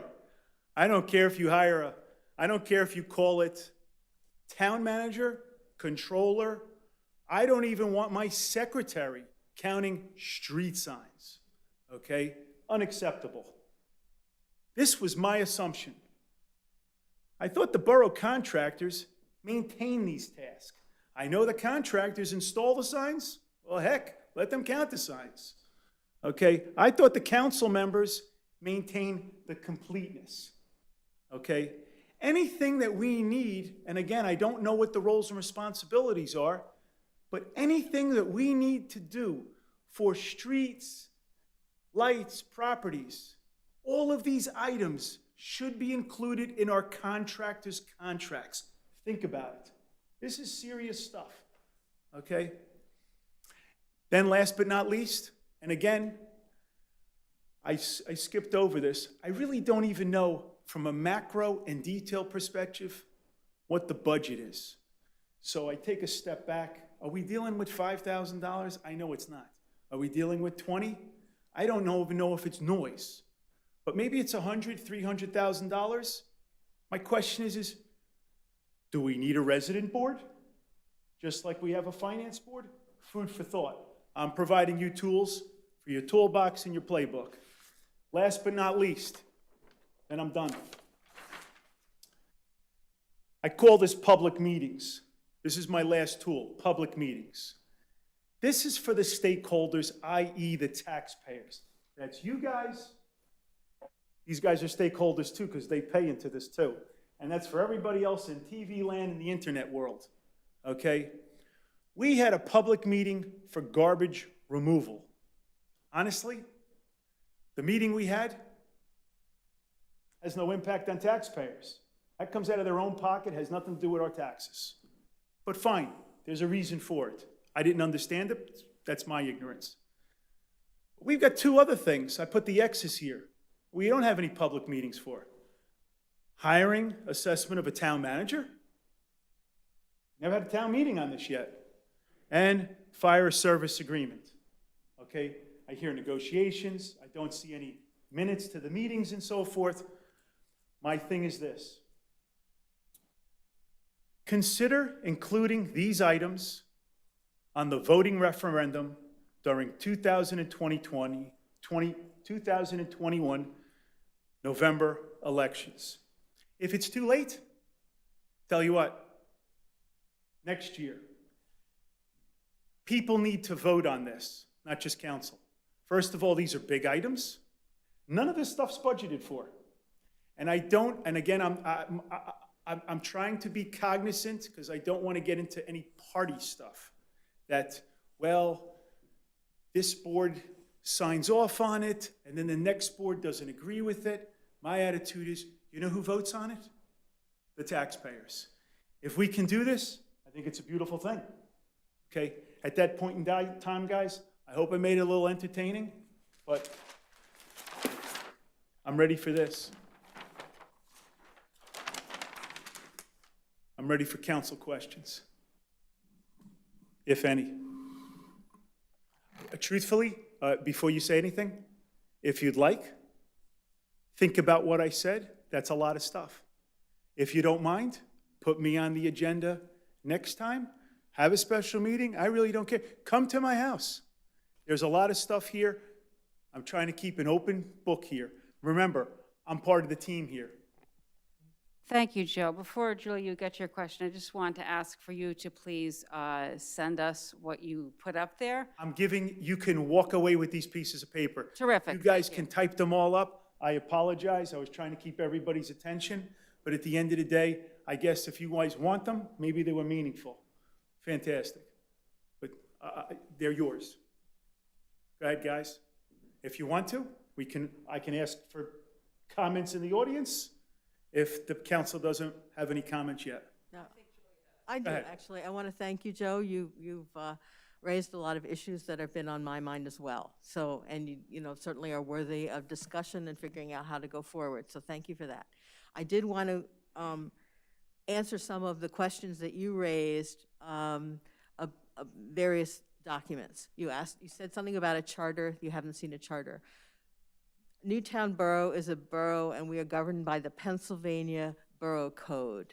And that tells you what all the jobs are, what our requirements are, how we handle everything, and what our abilities are. So that is Title VIII, I believe. Go on the. I have no problem, not to interrupt. No, I just wanted to let you know. All I could say is this, is that, remember, bear with me, for everybody in internet land. Remember the 3 key ingredients, as my master chef calls them? Transparency. We need transparency. This has to be, if there's a charter out there that I should know about that impacts any of this stuff, put it on the internet. It is on the internet. It's a Pennsylvania law. Well, you know what? If it's a Pennsylvania law and that happens, at the end of the day, then put it, here's our charter, because I will let you know how it is in other towns, in other states, all over the world, that at the end of the day, if it's a law and so forth, you make a link, here's our charter that we follow and so forth. Okay, because at the end, I told you, I made an assumption. I didn't see a charter. Okay, so food for thought as a roadmap to help everybody with transparency. Make sense, guys? Go ahead, sorry about that. No, I just wanted to let you know that that we are operating under a higher set of rules that we don't write. Between you and I knew that. Okay. But at the end of the day, I knew that. But I don't think about 2,400 people in our town knew that. So at the end, again, transparency, guys. Okay? Roadmap. Point well taken, Joe. Thank you, guys. Thank you. Anybody else? I just want to say, Joe, you have put in a tremendous amount of time into this, and it's very much appreciated by myself as well as I think a lot of the people on council. So thank you. I just let you know one thing. It's 50,000 feet. This is the first step, okay? It's 50,000 here, but it's the foundation here. It's the building block. After the 50,000 feet, you know planes don't fly 50,000 feet. They get down to 32. That's another level. Then all of a sudden, to make this tangible, then it's ground zero. I try to use I'm a scuba diver. I then take a snorkeling effect. We float on the top and we snorkel. We do a 350, 360 there. Then all of a sudden, always find out what the root problems are. Scuba dive. You have to dive deep. At the end of the day, for all the scuba divers out there, you can only dive so deep. Sometimes you need a different mixture. You got to go deeper. I've done all this stuff. I'm trying to bring to you guys one thing. I'm sharing with the town my war wounds because I truthfully believe we could make this place the leading practice that everybody, let this be the case study. I really don't care what everybody else does. I'll let you know something. I set up a company for BMW in 15 countries. You want to know something? It had never been done before. I had 15 cultures, 15 languages, speaking one language with terminology. And at the end of the day, when I created this framework, I did not need to be in that country. You didn't follow the framework. Everybody agreed with it. At the end of the day, it was just dismissed. Okay, this is frameworks I put together are playbooks. You liked the binder, let's call it a playbook. Everybody likes football, correct? If you don't like football, fine. At the end of the day, you need a playbook. Okay? Any other questions from the audience then? And I assume there are no questions from the internet. Thank you, Joe.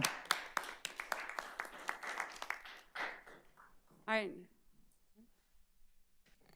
Just a minute. I'm going to go over this real fast. Okay? The reason why I'm going to go over this real fast is because you paid $4,000. You paid $4,000. Julia's looking at me weird. How much did the consultant report cost? Yeah, it was about $4,000. Okay, there we go. You guys spent $4,000 for a report. I just gave you something for nothing, but I'm just going to at least tell you my credentials. He told you you're his credentials. I'm going to tell you my credentials. Okay, Joe. Bear with me. No, they're terrific, but I would say leave out the book part at the end. Like, you hit a point at the end where it gets super detailed. Give us the top. This is, whoa. This is 50,000 foot, trust me, okay? I'm a business leader with over 25 years of domestic and international experience, and I'm going to go through this fast. Strategy, finance transformation, negotiation, mergers and acquisitions, due diligence, integration, governance, project management, process and control improvement, enterprise risk management, cost optimization, shared service integration, risk and regulatory compliance, information process design, data integrity, auditing, and accounting. I'll let you know something. I don't expect anybody to know exactly what this is. You should be cognizant of it, though. That's my highlights. Just so you know, I didn't get any of this stuff off the internet. Here's my certification education. MBA, summa cum laude, valedictorian, international management, University Montreal, Switzerland. BS, cum laude, business administration, finance and accounting, St. Francis, Loretto, PA. All these other things and so forth. Six Sigma Green Belt certified. Oh, GE loves all this stuff. Okay? At the end of the day, I was recognized by two different groups. International Who's Who of Executives and Professionals. I was nominated by that by a board member. Okay? Who's Who's amongst students in American universities and colleges. We all know I'm a volunteer firefighter. I will just let you know something. When I joined the fire department, I was told I didn't understand a lot. Okay? At the end of the day, I understood a lot more than they thought. Okay? I share this with everybody in TV land. I've told this to you before, but I want everybody else in TV land and internet land to know this. At the end of the day, this fire company was not 501c verified, was not tax exempt. I made them tax exempt, and I got them retroactive to 1901. At the end of the day, never did it before, but I tried to use common sense and so forth. Okay, EMT certified, and last but not least, you want a copy of my resume? I'll give you my resume, but more important, I received a letter of recommendation by one of my bosses, who was the board member of BMW AG. Okay, I don't think it gets any better than that. At this point in time, thank you for your time, and Tara, thank you for letting me do this. Hopefully, you guys take this to the next level. Thank you for your time, Joe. I look forward to you handing that over to us. I'm sure everybody will take some time, we'll type it up and share it with everyone, because I know it's one thing to sit here and scribble. It's another thing to make sure we have all of it. And I'm sure you'll be having questions being sent to you. So thank you. Do me a favor. Whoa, just a minute. I don't play the email game. You guys have questions? Compile all your questions. We're going to have a meeting here. You show me the questions. and then I can answer the questions and so forth. Okay? You guys get all your questions, don't send them to me. I will answer your questions in person in here. There's no way I'm going to answer all these questions on emails and so forth. Please, I'm not giving you my email address. And here you go. Secretary, Merry Christmas. You can have your tape back.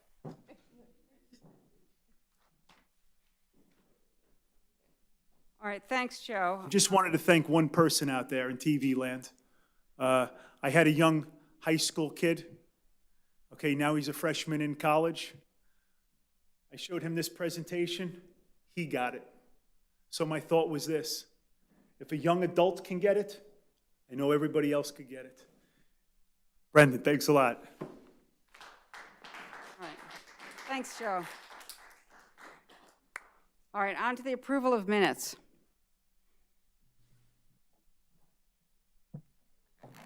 I'll make a motion to approve the August 4th work session minutes. All right, I am going to recuse myself from those. I was watching on the internet, but I was trying to dial in, but it didn't work, so I wasn't here. And I am the same. I'll second.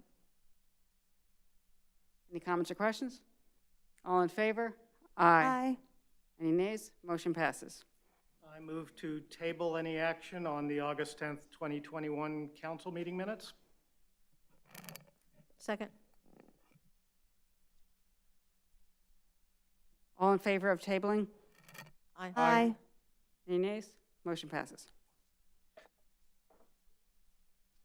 All right, committee reports, budget and finance. I make a motion to accept, subject to audit, the consolidated expenditure report for the month of August in the amount of $181,221.86. Second. Comment or question? All in favor? Aye. Any nays? Motion passes. Okay, Budget and Finance met together with Pat on Monday, reviewing the requirements for the ARP, and you'll see at your inboxes shortly the items we discussed, some recommendations that will then be going to the rest of council for further input. Then we will be discussing it at a public meeting so that we can flesh out the direction of it. One issue is sewer, and we can apply it to sewer infrastructure. So, Sue, I will be sending an email to you and Bob, looking at the drainage on Green, and if we can't change that. And I've spoken to Michelle already, and so we just need that conversation with the two of you. Okay, thanks. Just to clarify also, stormwater as opposed to just. Correct, thank you, yes, yes, stormwater, not Newtown Sewer Authority sewer. It's not sanitary sewer, or you would think of it as unsanitary sewer. Okay. All right, and on to the EAC, the open space plan update. I believe there's currently a motion on the floor that's been, a motion that's been tabled regarding the Tackett proposal, and I'm wondering if that could come off the table or be withdrawn. I think Sue made the motion. So I'm not sure what I say to Do I have to put it back on the untable. table, and then we have to untable it and then withdraw it and put another motion on? Well, it was tabled from a prior meeting. Yes. So it's back on the agenda, so there does not need to be a motion to untable something. It's back on the agenda, so it can be acted on this evening or tabled again if you. The point, the issue at hand is that the numbers have changed. We have a new and better proposal in terms of the cost. So what we want to do is, the one that's tabled is to no longer have that and have a new motion, which is for the new proposal amount. So it would come back on the table, and then somebody would still undo it. You don't have to do anything with the previously tabled motion. You have a new item in front of you this evening, and if it's a new dollar amount, then just, you can say what that is, and then the council can consider that. Oh, okay, so we don't need to untable the tabled one from the previous meeting? No. Okay, thank you. We don't need to rescind it, we just revise it? Do we amend the original proposal? No, Or just doesn't make it a new matter? motion. Just make a new motion and it makes the other one moot? That's all you have to do. Okay, is all right. Make a new motion. Great. Thank you. That's wonderful. Okay. So we had tabled the motion on the Tackett Planning proposal for consultant for open space update. And in the meantime, I spoke with Tackett Planning and asked for a revised proposal. And the revised proposal came back $6,000 cheaper, which, and seemed to fit more in with what we were expecting. And so I'd like to make a motion to accept the revised proposal from Tackett Planning dated September 2nd, 2021, for consultant for the open space plan update at the amount of $20,235.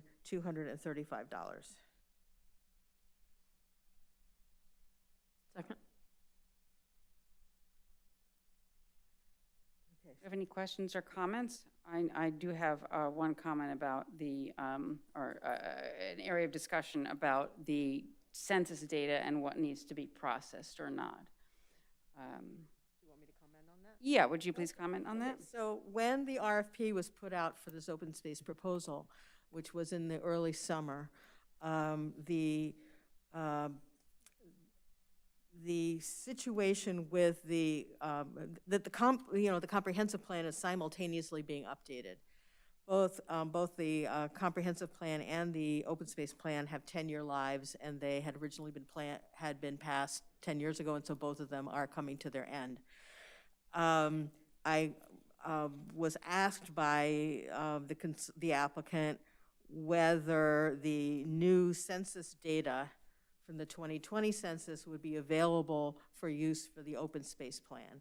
At that time, it was unclear how soon that data would be available, but it certainly made sense that the data be analyzed the same way for both plans, since they're both plans for Newtown and we're looking at the same people. So I had suggested to the applicant to give us basically an ad alternate, so that at the point at which the open space plan was being prepared, if the 2020 census data had not been analyzed yet for the comprehensive plan, that then the consultant doing the open space plan would have to do that analysis. And so that was an ad alternate of $1,380 was proposed in addition to the $20,235 if we needed it. So if we found that that was going to be the case, then that would be an additional cost. It turns out that the census data has been released, and I understand from Marv that the Bucks County Planning Commission will have analyzed that data of, using the new 2020 numbers in a timely fashion, and therefore we aren't going to have to pay two different consultants to do the same work. And so that item is not going to be necessary. Oh, great. Thanks, Julia. Does that make sense?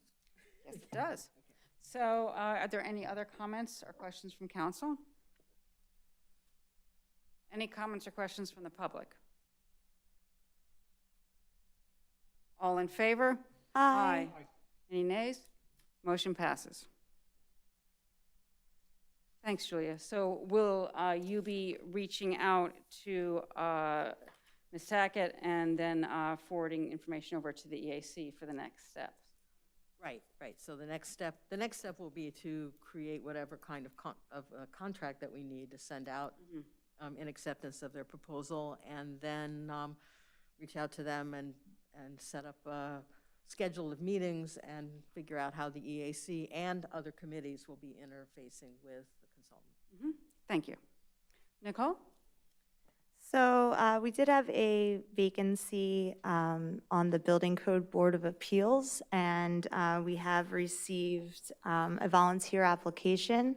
So tonight, I'm going to make a motion to appoint Rob Wagner to the UCC and UFC Board of Appeals for the remainder of a 5-year term through December 31st, 2025. I'll second that. And just to give a little information about Mr. Wagner, He does have construction background, so that is one of the prereqs to be a part of or to volunteer for this. So he is he has worked for an architect for 20 years, and he takes new projects from initial design phase through final construction document phase. He does have a good knowledge of current building codes, both commercial and residential. So I think he's a good fit. That's terrific. Is Mr. Wagner here tonight? I do want to thank him for stepping up to volunteer for this position. He does sound like a good fit. Any other questions or comments from council? Any comments on Mr. Rob Wagner from the public for the UCC Appeals Board? No? All in favor? Aye. Any nays? Motion passes. And if I can just say one more thing in regards to personnel, I'm sorry I didn't make this an Oh, no, add-on. please. I just, if any volunteer that is currently holding a position, if you could just keep an eye on your email. Judy is reaching out to see who is interested in serving again. So thank you to all of our volunteers. And at the next meeting, we will give an update on the vacancies. Thanks, Nicole. Marv, Planning Commission update? So the second draft comprehensive plan review was completed last night at the Planning Commission meeting last night. The next step is Bucks County Planning Commission will be generating a formatted version, which should incorporate the new census information, and that should be available to council for review at least 2 weeks prior to the October 12th meeting, which will be joint along with the Planning Commission, and I believe at least one member of Bucks County Planning Commission will probably give an overview also, details to be developed. At that meeting, there will be a discussion, a joint discussion of the top-level actionable items to be considered for the next 10 years. I'll call it, there's already a broad list of potential action items and things to be done over the next 10 years. And it was decided that this is a good point for consensus and joint effort by both Planning Commission, Newtown Planning Commission, and Council would begin. So just bringing that up as a critical jumping off point for that meeting. Additional action that last night, the Planning Commission meeting, was that they did discuss their 2022 budget. Thank you, Marv. Are there any questions for Marv on the Planning Commission? All right, we look forward to our meeting. I'll ask if Mark has anything to add. All right. Thanks, Mark. All right, Nicole, Rec Board update? So we already went over the next event that is coming up, which is Music in the Park on October 3rd. We will be having 3 different entertainers. We will have kids' activities, 3 food trucks, and we're looking forward to a fun outside event running from 2 p.m. until about 8 p.m. that night. We have decided at the last Recreation Board meeting to do the Halloween parade this year. This will be an outside-only event, and we will have the same contest as in years past. The Newtown Borough Halloween page will be updated sometime over the next 2 weeks. We also need to have approval from council for the actual parade piece, so this is still pending that approval. We are hoping for good weather, obviously, since it is an outside-only event and there will not be a rain date. Budget review has happened and will be submitted to Pat by Friday. Terrific. So the October work session, that will be a good time for us to vote on that application? Yeah, it's going to be the same as years past, but the route might have one little change because we're not going to the movie theater, but Correct, right. we'll see if that is approved. All right, thank you. All right, so we'll put that on for October. All right, and we have some unfinished business, which was really some ongoing, that's Patriots Park. Julie, you have an update? I'm very excited to be the first unfinished business topic. So I wanted to bring everyone up to date on what's going on in Patriots Park. To let you know that we're getting to the end of the design development phase, that has been working with the landscape architect to refine the design. I signed off on the site plan, that is, where all the furniture and so on would be located in the park. So that the next phase now is for her to develop the construction documentation and prepare for putting this out for bid. So because of the size of this project, it goes into public. We select the contractor through a public bid, just like we do with the roads program. It's just a similar kind of thing. And I expect that will be occurring sometime during the winter, with the expectation that construction will start in the spring. I received an email request from someone who has interested in searching the property for historic artifacts using metal detector, not doing an architectural dig, but actually just kind of scanning the property and going in with his little trowel and digging up and looking for artifacts. And if he finds anything of interest, that he would give it to the Historic Association or to us to preserve and display as things that were found in the ground. And I was bringing it to council to see if you have any objection or whether it's okay with us. I've brought this to our solicitor's attention, and I understand that there are probably some paperwork that we would need to have him sign in terms of liability and so on. But does anyone have any objection to allowing this person to investigate the property?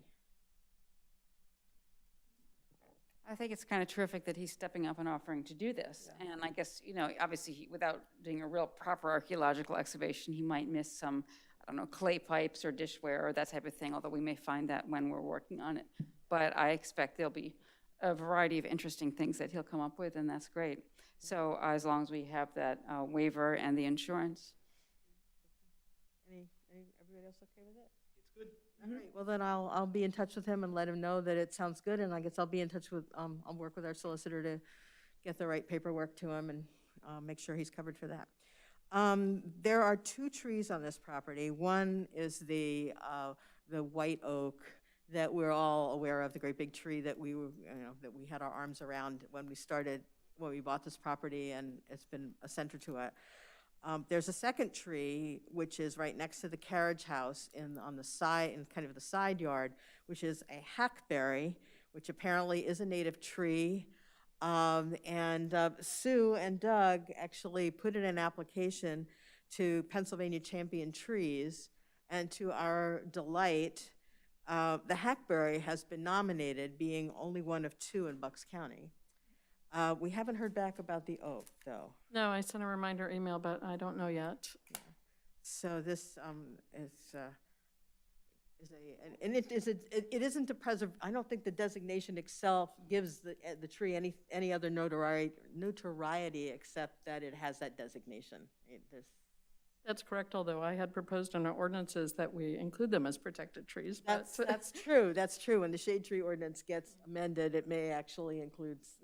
We might be considering whether champion trees have an increased level of protection. So now that we have one, and might have more. Yes, yeah. Yes, we have one on property. There are a few other, at least 1 or 2 others in the borough. We have one on our property. You do? Mm-hmm. Terrific. All right. I'd like to have the tree in our yard evaluated as well. So. All right, yeah, let us know if you might have a champion tree in your yard. We can look into it. Yeah, if anybody else has any really big, unusual trees that they would like to see if they would qualify, we can certainly tell you how to. Actually, I guess we'll send Sue and Doug out to measure, because you have to do, you have to take certain measurements and so on. But That's all I have under Patriots Park. All right. So if the borough had not bought the property, would the Hackenberry have been at risk? We know the other tree would have. I'm sure, because then when people look at that tree, they go, this tree doesn't look like it's worth anything. And in fact, when we were going to go for that designation, we're kind of scratching our heads saying, I don't know, it's not so great, but apparently it is. So, yeah. But just in terms of the potential building on the lot. Oh, surely, if that lot had been built, that tree would have been gone, definitely. All right, thanks, Julia. Do we have any old business? I have an item, and I'm not sure whether it's old or new, because I don't remember if I brought this up before. I think I mentioned that there was a grant for native plants for the Newtown Common. I think I brought this up. At a suggestion of Nancy Minnick, who was the landscape architect for the Newtown Common, brought it to my attention that we could apply for a grant from the Bowman's Hill Wildflower Preserve. And so we put in a request for 100 native plants, shrubs, and other plants to replace some of the things that haven't done so well in the common. And we were just notified that we got the grant. Excellent. So, yes, so there are two parts to this. One, there'll be a volunteer planting.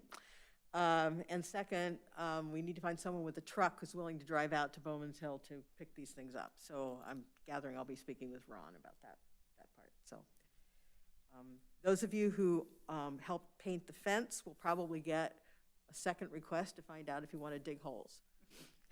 Anybody else? And anybody else, yeah. Oh, that's terrific. When do we expect that we would be planting these? Probably mid to late October. All right, well, that's great. Thank you, Julia. All right, any other old business? Any new business? Public to be heard?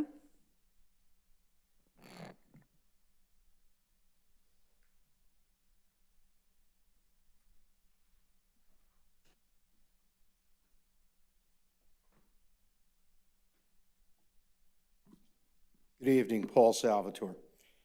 A couple months back, Marvin had mentioned about the zoning officer and how we were paying them and the difference. It got me thinking as to what had changed, and I requested copies of the contract agreements between the previous zoning officer and the one we presently have. And I discovered that, of course, we're paying the new guy $90 an hour, where we paid $65 to the previous zoning officer, which is almost a 30% increase, and that the new zoning officer does not take fees. He gets paid by the hour. So if a fee is paid of $100, the old zoning officer got 60%. This zoning officer, he can take as much time as he wants to do something, and he's going to get paid by the hour, and maybe more than $100 that the fee is. So then I start looking at the two agreements and what was required and what was expected, and then I got to this part, borough's responsibilities. And on section D, it says the borough is to designate in writing a person to act as the authorized representative with respect to any and all services to be performed by the consultant, zoning officer. No services shall be performed by consultant without prior written authorization from said authorized representative or her designees. The authorized representative shall provide consultant a list of authorized designees, including for each designee the specific service under his or her authority, and all contact between consultant and borough shall be through the said authorized representative or authorized designees. That kind of struck me as funny, that you got one person. Now, who is that person? Who in writing? Who did we designate? So we have, that struck me too as well. And I had a conversation with the person with whom we've been communicating at RV. His name is Chris Fazio, and he has a leadership role there. And Julie is the liaison, but the liaison does not authorize this. It is a way of them protecting themselves, saying that whatever we've been assigned is something that we have been told to do. It is not each individual step this person takes is something that is then gone back to this. Why would you sign an agreement with that? So I, in it? as president, can say, okay, these are the duties, and these are what's outlined in the contract, and we now give them to you. And then you have the liaison for communication. So this is what came from them, but this is not, I agree with you. It reads like they can't do anything without somebody saying to them, this is what you must do. Oh, no, it says here specifically that the borough will, in writing, authorize a representative. Did we do that? We have we have a liaison, and that is. No, did we authorize in writing a representative? That's what it says in the contract.